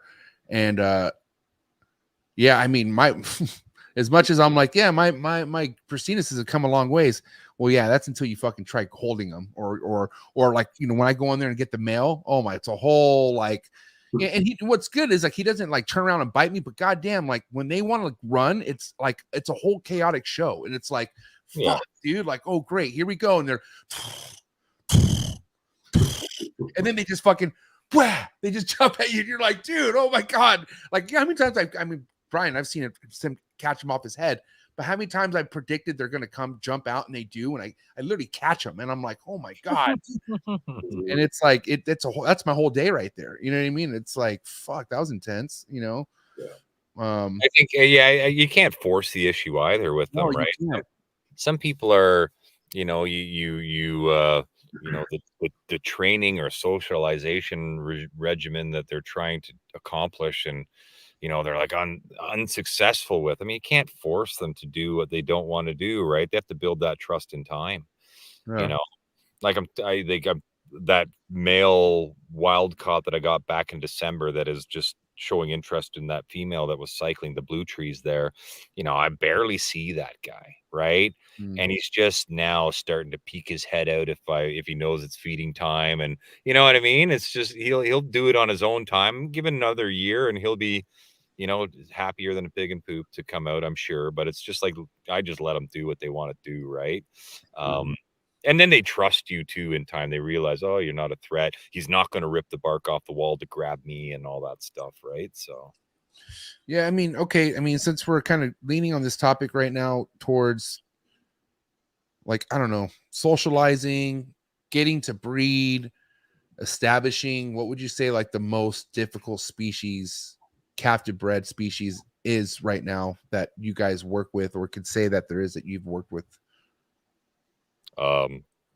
Me personally, Yeah. I think the Bakari are the hardest of the ones that I have. I mean, I haven't had Cordensis super long, so I don't know, but they seem very social relative to even the blues, and like relative to the blues and some of the other stuff. Right. Seemingly there was no effort to really. I mean, they did what they were supposed to do. The black trees seem to be a bit of a different beast, a little bit. When you say a little bit difficult, when the difficulty's higher on the Picaris, it's because socialization with each other, like compatibility and getting them to actually lock up, or is that not? Or are you talking about like the full process, ovulation is a little bit more difficult? Yeah, I don't know. Something with the Bakari. I've tried to get out of a few guys in Indonesia some of the finer points of where they're catching Bakari and stuff, and what their habitat is actually like, and trying to get some facts. And they haven't been super helpful, right? But just some of the behavioral things that I see with the black trees, like, one, this isn't a behavioral thing, but they're overall a black lizard, right? So whenever you see a really dark snake or lizard, you probably think it comes from maybe a colder climate, maybe Right. higher altitude or something. And then, Bakari, when, you have your shop set up for kind of a uniform temperature for everything you think would work, on all your tree monitors. When the lights come on in the morning, those black tree monitors, they're out basking within a minute. Yeah, I noticed that. Look, like, dude, like, mine come out right when the lights are on. I come inside. Oh, there they are. They're basking. yeah. And to me, that's like, it's almost like an evolutionary thing that they've developed to kind of grab every ounce of heat energy they can when it's available, So I wonder if Bakari maybe wanted a bit cooler or something. So I'm gonna mess around with it. Everything else is, pretty standard. I mean, across the board, it seems like they're all the other colors are, I have no difficulty, but black trees, they seem to be hit or miss on their cycles. They're probably the least produced ones for me now, because of that. So I would say that there may be something going on with them in the wild. I'd have to visit Aru to see, but I don't know. Bryan, what do you think? Yeah. So I mean, I've had so far what I have that is of breedable size that's been in the collection to a point where I feel comfortable in ideal conditions has been the blues and the yellows, and just recently the cordensis. I do have a couple pairs of the Bomei that are together now, but they've kind of been in a quarantine setup for a while. They were introduced at different times, so I can't really say yet. I don't have the experience to speak on a handful of species. I mean, I've not, all my greens are small. They're babies, essentially. My blacks are all very young, with the exception of a couple of larger males that I have. So what I have had together that has been in a setup that is to my liking, in a position where I feel comfortable, like, hey, okay, everything's set up how it should be. It's dialed in. It should be breeding how I'm doing these things, has been the blues and the yellows and the Cordos. Between them, as of now, I haven't really noticed a big difference between them. I'd say I've had more success with the blues than the yellows. I do have a couple pairs of yellows that are together that I have not had good clutches from. But so far, the blues, I've had the most success with the blues, and observed the most sex of blues. There you go. But yeah, so we'll see. I think, I'm just now in a position where, I've got my room for the tree monitors, and I've got a couple other things going that, I'll be able to answer this with, maybe some more insight in a year from now. But Brandon, I think has definitely, without a doubt, can speak on that better as far as like more species. Yeah, we need more Brandons, man. Like we need more people who are like, because like we're only hearing it from just Brandon as far as on the board what's working for him, right? But I always feel like it could just be different no matter like it could just be different for that individual. Like, how many times has one way of doing something, especially in the reptile game, works for somebody and it doesn't work for the other person? That like and there's something that somebody could figure out on certain species of something that the other person can't. Like I just feel like this is just such an untapped game that we're talking about where, luckily we have Brandon who's been fucking vested in this shit for so many years. And hopefully it will lead. Like, do you ever plan on keeping black tree monitors at some point, Bryan? Well, I've got them all now. Oh, you got it. Okay. I'm sure if Bryan, like, if Bryan follows his recipe with what he's doing with the blues and yellows and cordos, the other ones will fall in line, no problem. He just doesn't have animals that are of age to breed in Right. greens and blacks yet, right? Yeah. That's why he hasn't produced any. Yeah, He the just- green, Yeah. the But I'm greens and blacks are all they're all really young. They're all babies, right? I don't have females that are that are anywhere close to being bred. So I just I feel confident with it. I mean, as far as with these other species, but again, I think it's easy for people to look at a group of animals and think that like, oh yeah, tree monitors. Well, you keep them all the same, you breed them all the same, and that's currently, I will admit that's what I'm doing with mine right now. I haven't done any sort of variables with one species versus another, but you see that a lot. Like people with like a Bronia, they think every species is the same, whereas you have one species that's getting exposed to nighttime temps at a certain part of the year in the 40s, where others it doesn't get below 60. And we just, we kind of presume that. But the good thing with, what we're seeing with the tree monitors is that they are this insular species. You've got these little satellite islands around PNG. And from what we know, I mean, we do know that these are all lowland species.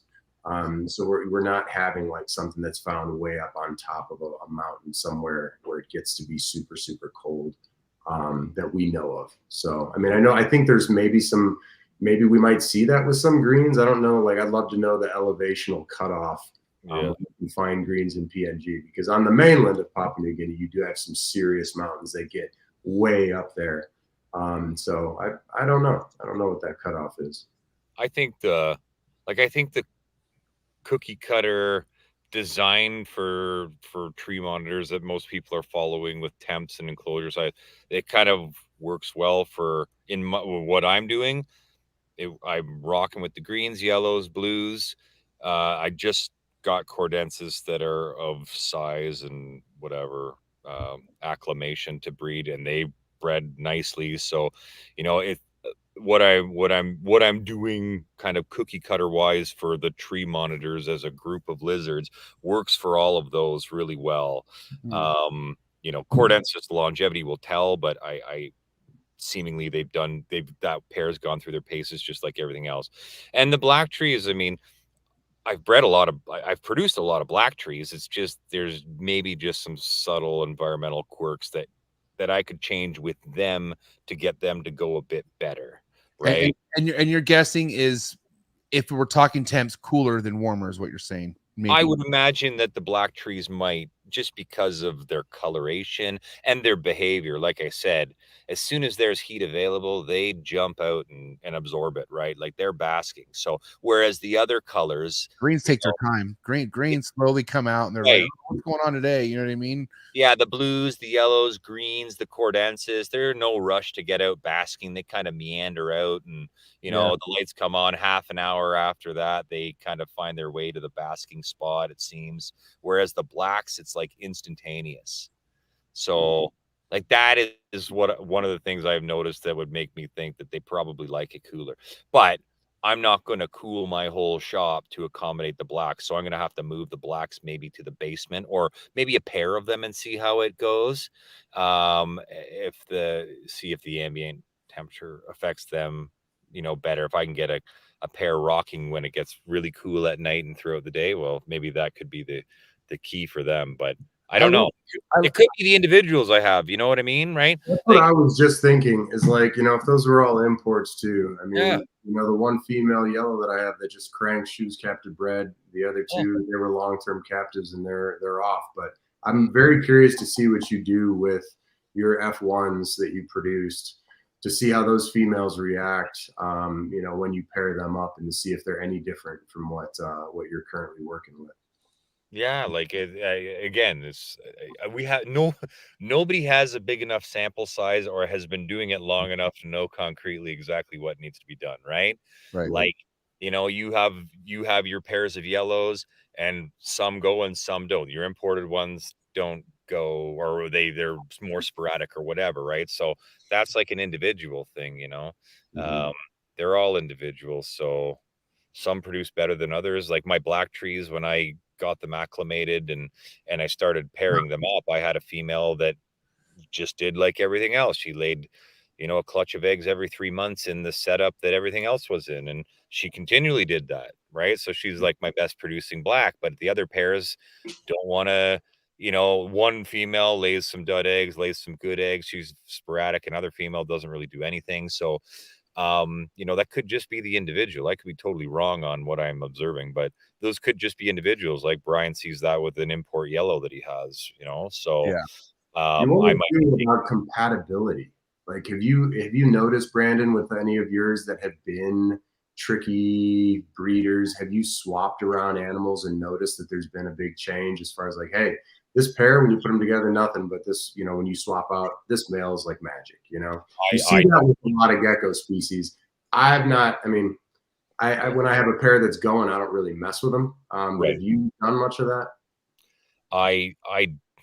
I don't necessarily think compatibility is really a thing with what I see. Like, I've swapped, like, the female black tree that will lay some good eggs, lay some dud eggs. I've put multiple males with her and no change. The female that doesn't really do a whole lot, I put many male, like, I have 4 different males, and I've circulated them all through her at one point in time. She's done nothing, right? So I don't really think compatibility. I think they're opportunistic breeders. Let's put it that way, right? Yeah. If you throw a male in and he's a mature male and there's a female cycling, they're gonna go, right? The female will be receptive to him, yeah. Yeah, but there is something to be said. Like, there are good male breeders. I think that is the thing. In everything, bro. Even with chondros, they're ones who are just born to breed, bro. There are males that I have that like just get it done all the time, and like they'll breed themselves if they could. Yeah, I mean, maybe it's the males that I have. Most of the males are really willing to breed, so I don't I mean, it could be something with their fertility maybe, but like I said, I've rotated many males around and I haven't noticed any difference. I think it's, in my collection, all female based preferences or cycling or whatever, right? So I'm trying to think of an example of where a male swap made a difference, and I can't really, like, in the tree monitors, I can't really think of that. So for me, anyways, but that's good to know. We're talking about cycling, and I wanted to make sure we got this topic in tonight because I'm trying to figure out where I'm at currently, because I sent you pics of the Persinus that I feel like is on its way to give me its 3rd clutch of the year. Like, remember I showed you pictures of her hanging and stuff, Brandon.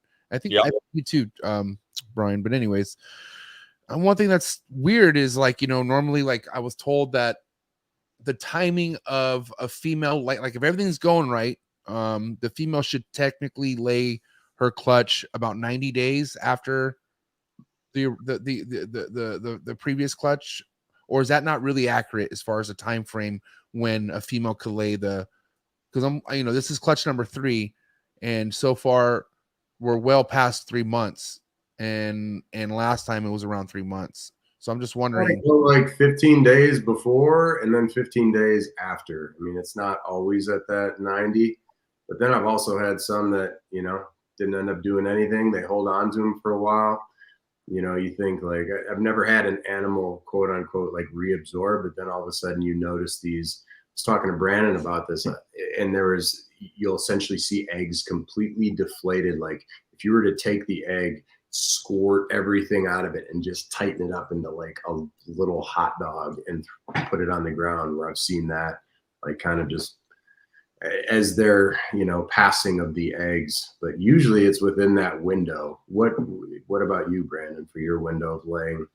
Yeah, I mean the 3-month mark between clutches, like there's obviously some variability there, you know, like you said, it can happen a few days before, it can happen many days after. That's just the 3-month mark is kind of like the when I start to look for signs, you know, like Okay. 2 months after she lays a clutch is when I'm like really observing, okay, is she hanging from the wall? Is she cycling? You know, it's not like, you know, it's not 100% like clockwork, but it's pretty damn close on things that are cycling regularly and doing what you think they should do. That's kind of the benchmark, is the 3-month between clutches, right? So if you're like, if it's a little bit, you know, over a couple weeks over exactly 3 months, like no big deal, right?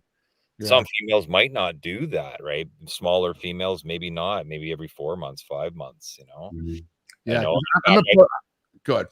I was just gonna say, I don't know if 3 months is the norm for anybody breeding them. Like I hear a lot of European guys talking about getting a couple clutches a year. So, Right. you know, who knows? I don't know. Like, I mean, Like skip too, where they like completely, you know, they just skip a cycle. Sure. Yeah. how many females for you guys are going like 2-3 times a year? Right now, I mean, yeah. everything that I have, I guess, like as of 6 months ago, every female that's over 3 years is on that pace for 4 clutches in a year, right? Like every 3 months. Okay. So Except for the blacks. They're a okay. little bit weirder, but yeah. Okay. All right. Okay. So for the most part, you're not seeing any female go further than they should. Like if they're it's usually like clockwork. If they Yeah. Like I'm not seeing, you know, 5 months between clutches. Let's put it that way. I'm seeing around that 3-month mark. okay. Yeah. So they're right in there. It seems like yours are too, MJ. No, I'm at 5 months right now. So I'm like, Oh, wow. from the last clutch?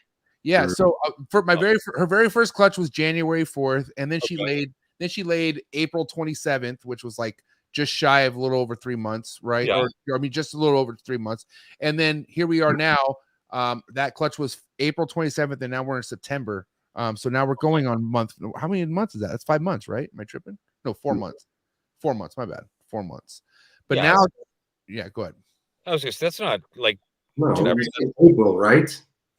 What? yeah. April she laid last.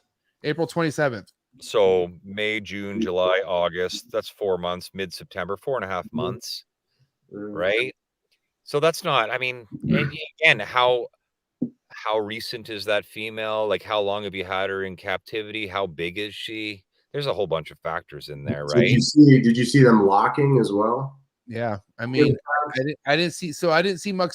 So I waited 2 months to reintroduce, and when I did, I didn't see much of anything. And then basically, I want to say about a month ago or 3 weeks ago is when I saw him going at her. And then I saw her getting bigger. You know, I saw her that's when I kind of saw her getting more rounded. And then I sent a picture to Brandon about a week ago of her hanging, you know, and it looked like almost like it's kind of lower or maybe mid. It was hard to kind of tell in that photo. But I pulled the male because I physically saw them lock a couple days back to back.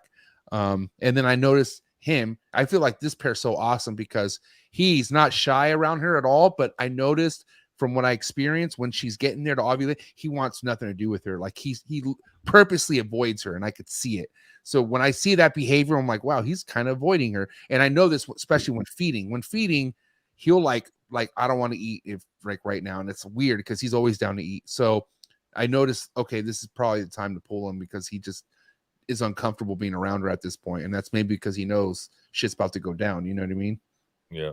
And they're that smart too. And I mean, from what I know, like that's why I shout to John Andrania from Sim Container. But you know, he always told me, MJ, if you're gonna have a male go to 2 females, make sure you put the male in between 2 females so you could just create doors for him to like choose who he wants to go with, because they'll literally scratch on the door and be like, hey, I want to put me in this one, you know? And then when they want to leave, they'll scratch on the door too. They'll go to the door and be like, yo, get me the fuck out of here. So it's like, you know, those are kind of just behavioral things that you feel like you see in a perfect pair, and a pair that just, you know, they know what they're there for, and they know what they do when they need to get the fuck out. You know what I mean?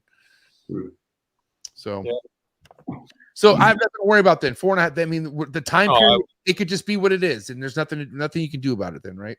Yeah, there's nothing you can do. Right. They'll you know what I mean, in time they'll be more consistent and predictable, right? So, you know, you'll get it dialed in to where everything's optimal for them to get closer between clutches, if that's what you want. You know, maybe you don't want that. So, but yeah, I think you know, that's not abnormal, I don't think, in terms of breeding tree month. 4.5 months, it's not that far off of 3 really in an annual cycle. Right, like in an annual period of time. So yeah. What I gotta ask you, how do you guys work holdbacks nowadays? Like, you know, are holdbacks still very important to you guys? Like every clutch, are you looking for something with the most unique markings or something, and that's what you're looking in a holdback, or do you guys not really hold things back right now? I'm just curious on how you guys delegate that. Well, I think holdbacks are super important. and tell me why that would be, Brandon. Go and tell me. Because you never know what could happen to your breeding stock, right? You never know. I mean, my first clutch of blue trees I ever hatched, I kept every single one back, and then, you know, I kept a few individuals from following clutches. You know, it doesn't hurt to have them on standby, just in case. If there is something unique about a baby, definitely I'm going to hold it back, right? But the tree monitors don't. I mean, there are some that are really nice blue compared to others and stuff like that. So you want to obviously up your lineage with color to the best that you want, right? Selective breeding them. But yeah, like I have four breeding pairs right now of blue trees, right? A couple of them I just really paired together, so they just started. But and then I have an extra, I don't know, I probably have an extra 4 females, 5 females. I probably have 9 females total blue trees kicking around. Wow. And then some of them I'm not even going to breed. I just have them there. And the problem with holdbacks is they get to a certain size and you're like, you're too awesome to sell. Like you can't sell you. You're not going anywhere. Yeah, you're mine, right? So I think it's super important. You know, and you know, you might have a female that stops laying or whatever. You just never know. So but you know, Bryan and I have produced enough blues now where it's not, you know, we don't need to sell every single one probably to pay for the collection or whatever, right? So we're lucky and fortunate that way. But like I always have a steady stream of holdbacks from everything that I breed. Pilbaras, Kimberleys, Ackies, you know. So the last thing you want to is to be in a situation where you lose a vital animal in your collection and then you're scrambling to go and find one elsewhere, especially if you're producing captive bred offspring. Like at the end of the day, you know, Brandon was talking about things about like he had these founding animals that were all wild caught. Like you don't hear about the stories about a lot of people who get wild caught animals and they don't make it and they die and they come in and they're not in a good position to thrive. So the last thing you want to be is in a spot where, oh my gosh, I just lost this female. I need to replace her. And instead of having, you know, a captive bred baby that you produced on standby, now you're having to go out, get an animal that might not be in the best of health. You might have to treat the animal's spazzing out. You don't know its reproductive history. You don't know when it came in, how much it may have bred in the wild, if it's at the end of its stage of life. There's a lot of things that you don't know. So, you know, holding back animals is crucial, especially too, you know, we're facing this scare right now with, you know, these blues being listed. You never know what could happen. Indo could shut down imports. A certain species might, you know, at the rate at which things have been getting taken out of the wild, you never know what the future holds. So if you are producing offspring, yeah, you have to be holding back stuff. And like Brandon said, even if you're not breeding it, You keep it on standby. Okay, it's a 2-year-old female, 3-year-old female that's ready to breed. You don't necessarily need to breed it if you have the production of what you are happy with.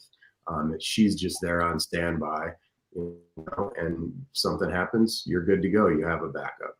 Yeah. Like, how many horror stories have you heard, Bryan, and MJ, of guys, they get this amazing animal, or these animals, they're wild collected, they get a clutch of eggs, and they sell all the babies. I don't know if it's because of the dollar signs they see, whatever. They're not looking at the long game, and they sell all their offspring, and that pair never does anything for them again. And they've just cut their legs out from underneath them on that whole project, right? Lots of people do that. And it's so I always look long term, right? Long term over the short term gain in terms of selling babies and stuff.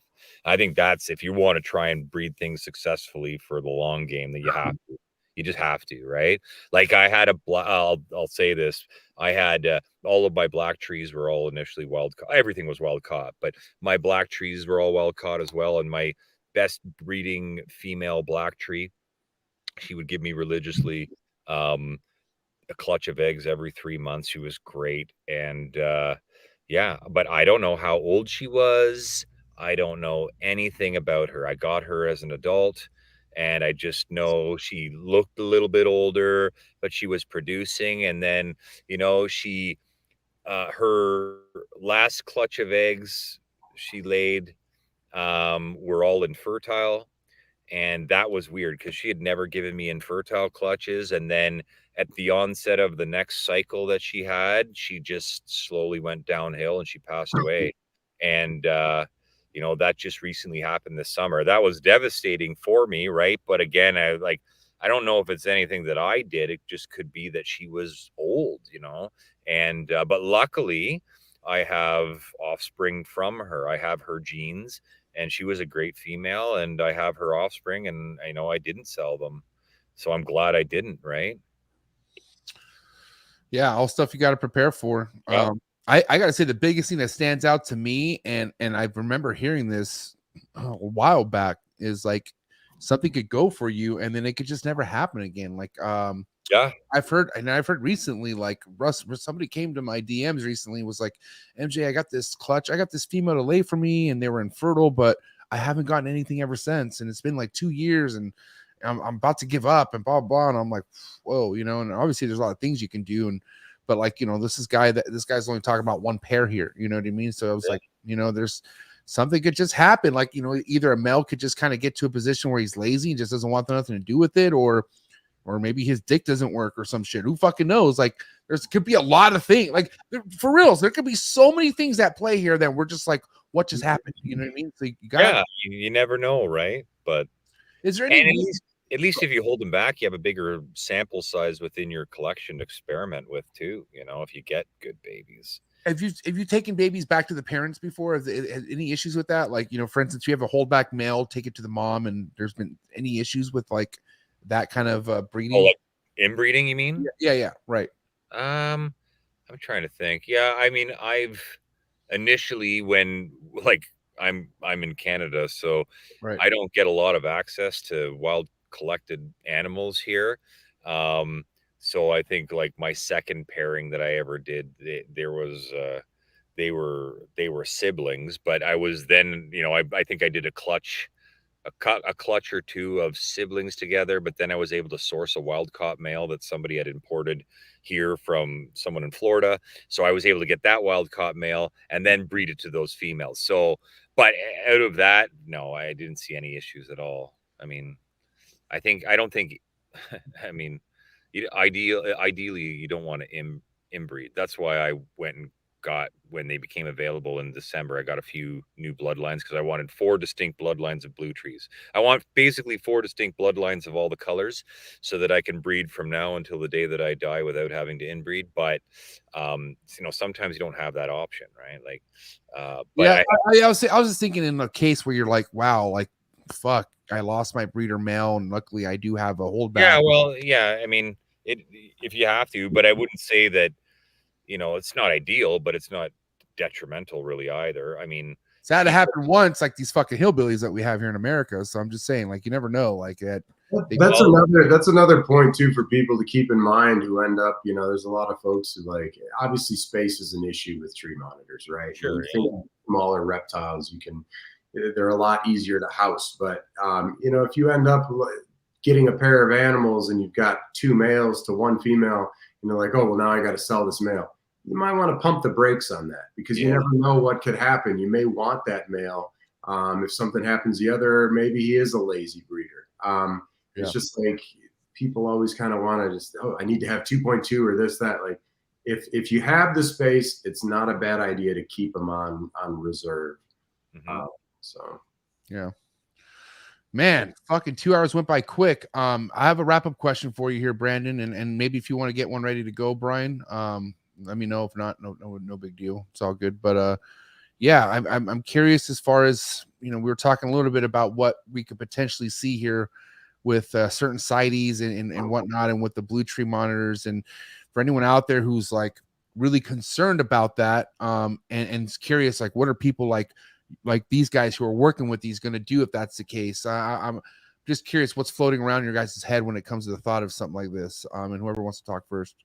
Well, I mean, I'll let Bryan talk about what's going on in the United States, because I know a little bit about it with the ESA stuff. But like, the way that I think they're handling that with the cross-border, transportation of these things, I don't think that's the right way to go about doing it. Europe, the European Union, I think, did a great job with what they did, and they basically halted the import of wild collected tree monitors into the European Union. They did that, not that Indonesia did that, but they did that, and they said they have to be F2 captive bred, which technically out of Indonesia they were always supposed to be F2 captive bred to leave, but we all though know that's not the case, right? They go out and collect them, claim they're captive bred or farm bred, and then they sell them. So everybody knows that's the case. So the European Union realized this, and they said, well, we're not going to trust Indonesia anymore. We're not going to let any monitors in unless they're F2 captive bred. And how they did that was that they regulated the size of the lizard that they actually let in. So they only let in animals that are 15 centimeters snout to vent or less, which means that's a baby, right? Or if you are a recognized breeder of them, and you are documented that you've produced F2 babies. So for me, I can do that, right? So I'm on, second generation, third generation captive bred blues now. So I'm recognized by the Canadian authorities as having done that. And so when I can export them to Europe now. And that's great because Europe has not seen, technically or legally has not seen an adult imported tree monitor now for a couple years probably, right? So they did it the right way. They shut down, they conserved wild populations by basically squashing the import of adult animals, right? And that's that, and it didn't limit it for people that already have them. It didn't limit it for people that are breeding them, right? Because private breeders are the ones that are gaining the knowledge on these things, and they're the ones that are, ultimately, if I dare use the word, going to conserve the species or protect the species, right? So, I think Europe did it the right way. I think the US needs to go about doing it the same way, right? Let the private breeders do their thing, right? And whatever's in the US, let it move, but maybe regulate the import of them on the US side rather than the Indonesia side, right? Yeah. I think that's the best way to do it. Yeah. Because if you do what they plan to do, if whatever passes and they basically don't allow any interstate travel or cross-state travel, I guess you would say, of blue tree monitors, then that's not good for the breeder, and it's not going to help wild populations at all. You know what I mean? So I don't know. What do you think, Bryan? Yeah, I think more tree monitors are being produced now than ever before. Oh, yeah. And that's, it's a catch because that's an important thing for wild populations for sure. I don't think, kind of as I said before, I don't think that if they were to become listed here, it's just going to reroute where those animals are going. While it's a good thing that the European Union has done this situation of only letting in babies and stopping any adults going there, if everybody did that, that would have an impact. But so long as there's markets around the world that want these things, that's where those animals are going to get routed to. And so long as there is that demand, I mean, if you look at like the amount of animals that have entered into Asia from Australia, none of those animals from Australia were supposed to come out of there. All these geckos, skinks, monitors, you go to some of these shows and people have these skinks that shouldn't be in captivity in Asia. They should never have left the country in Australia. You're seeing parentes. So stuff's still going to come out. And really, like I said, what in the past a couple times is that really the regulation needs to be done on the Indo side. And I think that can be done through like sustainable farming, like legit farming, legit captive breeding, not this like harvesting of, a gravid female and then getting the eggs and sending them out. But crushing what is already in here, the interstate commerce and transport is just going to limit the amount that are being bred in captivity here. It's going to take away incentive for a lot of people because at the end of the day, these animals are expensive to produce, to keep. They take up a lot of space. And so I think in the interim, in the short term, what's going to happen is, so blues, let's say they were to get listed. Well, now the focus is going to go towards other species to being produced. I mean, that's what I probably would do. And, I would work on my other projects if that were to happen. And I'm going to have less focus on production, especially at the numbers of blues that I have been doing, which sucks, quite frankly, because with doing what I'm doing and doing what Brandon's been doing over the years, that's been providing people with animals that are super healthy, that are giving people a leg up to breed. I mean, my initial group of blues that I received were all legit captive bred. I got 2.3 legit captive bred animals, and I attribute that to a lot of the success. I know Brandon was able to do well with some of his imports, and for people out there thinking, oh yeah, man, that's what I should do. Like, that's not the norm. I think that most people, especially from what I've seen, and I know Brandon can attest, like, a captive bred animal is a different beast when you get it. And you just have your percentages of being successful with tree monitors goes up exponentially if you have a legit captive bred animal. I think, you guys are providing the experience, man. That's the biggest thing is like, there's no way in hell we would have this opportunity if it wasn't for you guys producing these in the States, Yeah. And at the end of the day, while we may not be like, it can be argued. Like, I kind of have an interesting take or like kind of wince a little bit when I think about like, oh man, I'm doing conservation here with what I'm doing. I don't, a lot of breeders say that with reptiles as an excuse to keep reptiles, but I will say that doing what we're doing is definitely decreasing a demand for wild caught animals. It may not stop exactly like the amount of animals that are still getting exported out of Indo, but I guarantee you that a ton of people now, I mean, I can count and go through all of the animals that I've hatched over the past 2 seasons, and it's a good number of blues, have all been here in the States. And those are all captive bred animals now that are in collections that weren't wild caught animals. Okay. That's that many less wild caught animals that have gone into collections now. So I think there is a place for what we're doing with the captive breeding. And quite honestly, like, we're putting in the work, we're putting in the time. The amount of money that I've put into my collection to kind of maintain and to create what I've got is a lot of cash. And why shouldn't I be able to at least recuperate that with the work that I'm doing? I've dedicated my life to reptiles, and to cut that out, it sucks. And I understand there's good intentions to getting them listed, but that's not going to stop it. And if so, there needs to be a more level-headed approach to it.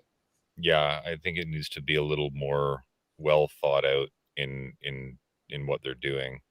But people don't realize the investment that guys like Bryan and I made in just ensuring that these things breed in captivity, right? Like with the shops that we build, with the enclosures that we do, and we're talking hundreds of thousands of dollars legitimately. I mean, when we look at the buildings and all the infrastructure involved in it, I mean, it's an investment You know, it's an investment in the species, and indirectly it is working towards conservation, right? They're not releasing our offspring into the wild or anything, but Right. for every one that we sell, that's one wild caught animal that doesn't get plucked off a tree in Indonesia, right? So Right. You that's know, it's like Bryan said, this is a lifestyle that he created for yeah, himself.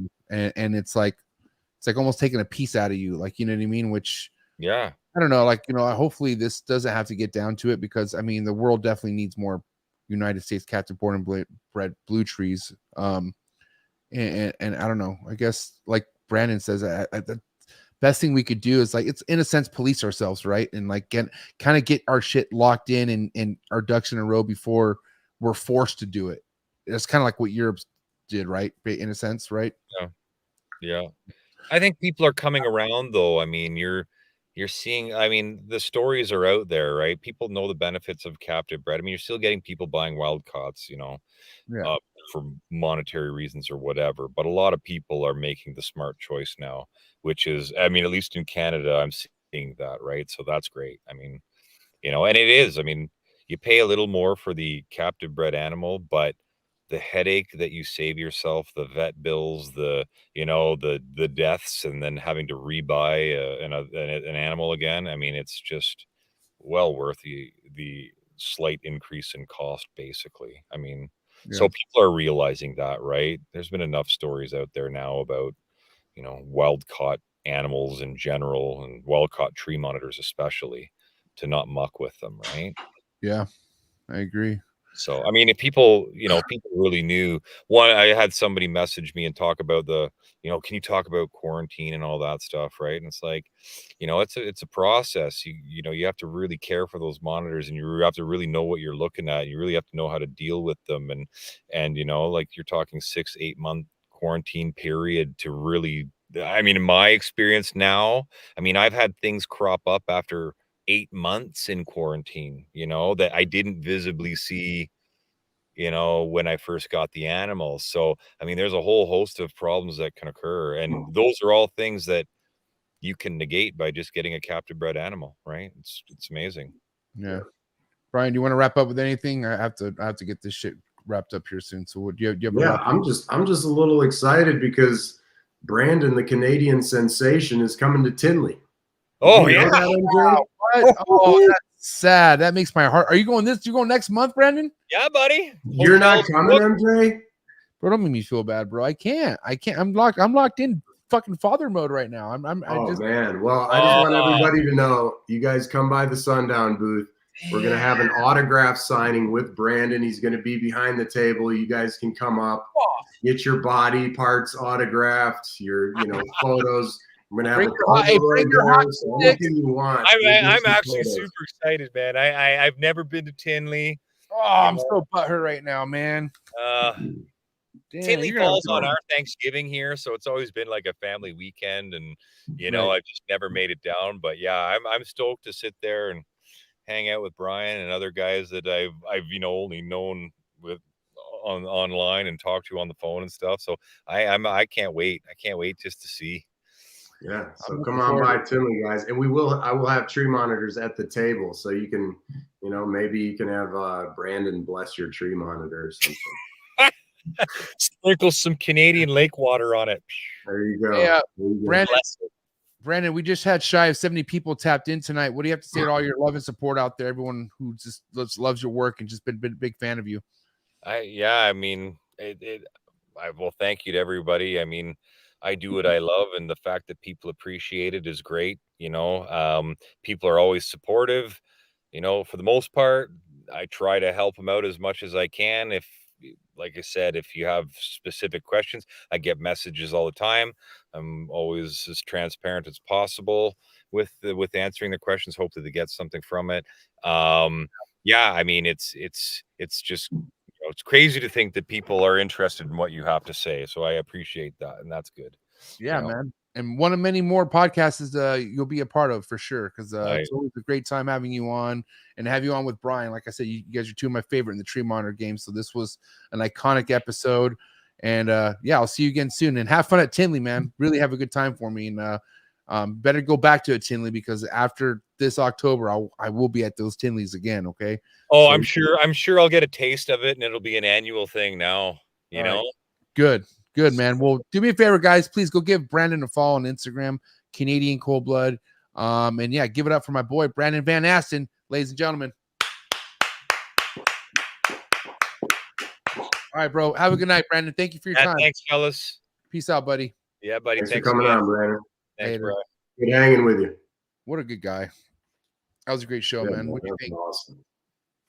A lot of information. I mean, we could easily go another 2 hours, but I just, I got to go clock into my night shift now and take over the daddy dish duties and get thrown up on all sorts of cool stuff, man. But great episode, bro. Thank you for having me on. Yeah, I appreciate you having me on again, and it's good to it's awesome being on here, and yeah, keep doing what you do, man. So yeah, man. Listen, I can't wait to see your baby Green. You're gonna have a baby soon.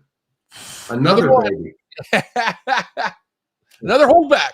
After talking to Brandon, man. you guys ain't selling that shit. I'm pumped, dude. You got to produce me one. I want one. I got to keep building my group of greens. Yeah, I mean that's my biggest thing. That's why I'm all obsessed about this, because like I got friends. I would love to put my productions.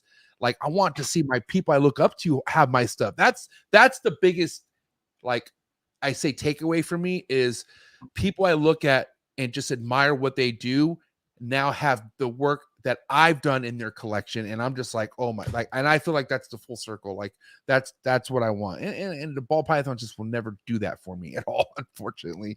But day by day, man. Either way, this is man. It's gonna happen. I look forward to it. It's gonna happen, bro. It's gonna happen. Just a matter of time, because I don't give up, man. I'm a fucking beast, and it is what it is. As far as any losses that come with it, like look what you went through with the Partho egg. You know, it's that was a Partho egg, right? That correct me if I'm wrong. That yet to be determined, but more than likely, yes.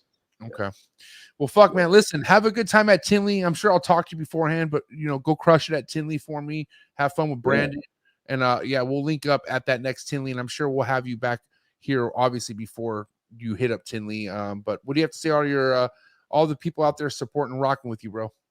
Yeah, man, I appreciate all the supporters as always, and I want to keep producing cool stuff for everybody, and doing what we can do. So I appreciate it. All right, guys. Sundown Reptiles on Instagram. Give him a follow and stop by his table at Tinley. But yeah, give it up for my man Bryan Suson, ladies and gentlemen. Thank you, guys. Have a good night. Have a good night, everybody. Peace out, buddy. All right, man. Thank you. Later. All right, guys. Thank you so much for joining me on this epic Tree Monitor Tuesday. I mean, fuck, Brandon Van Aston and Bryan Suson doesn't get much better than that, in my opinion. Two of the best. And this was an iconic episode. Definitely something I'm going to go back and listen to because I'm fucking crazy about these tree monitors. So if this was your first time listening to this podcast and you enjoyed it, if you thought it was worth a like, hit that like button, especially for the guests. This is all about the guests. Show your love for the guests. And if you want to hear more Trap Talk Reptile podcast content, hit that subscribe button, hit that notification bell, select all, and you will not be slept on anything I drop on this YouTube channel. Also, don't forget the major audio platforms, Buzzsprout, Apple Podcast, and Spotify. If you're looking for exclusive content, you know what to do. Come join the Trap Talk Patreon family. Come fuck with the trappers. Very first link you see in the description below. As soon as you join the Trap Talk Patreon family, get a link to the Discord. Taps you in with over 170 keepers, man. A lot of people dedicated by the well-being of reptile keeping. The future looks bright, man. Love my trappers. Again, thank you to the sponsors. Thank you all, everyone in the live chats showing the love and support. Catch you guys here Thursday, because Thursday is going to be a heavy one. We go back to Cordo Town, baby, with the mayor and his right hand, Alex Warren. What a heavy week. What a heavy night. Episode 389. It's in the books. Have a good night, everyone. I'll catch you guys here Thursday, and I'm out.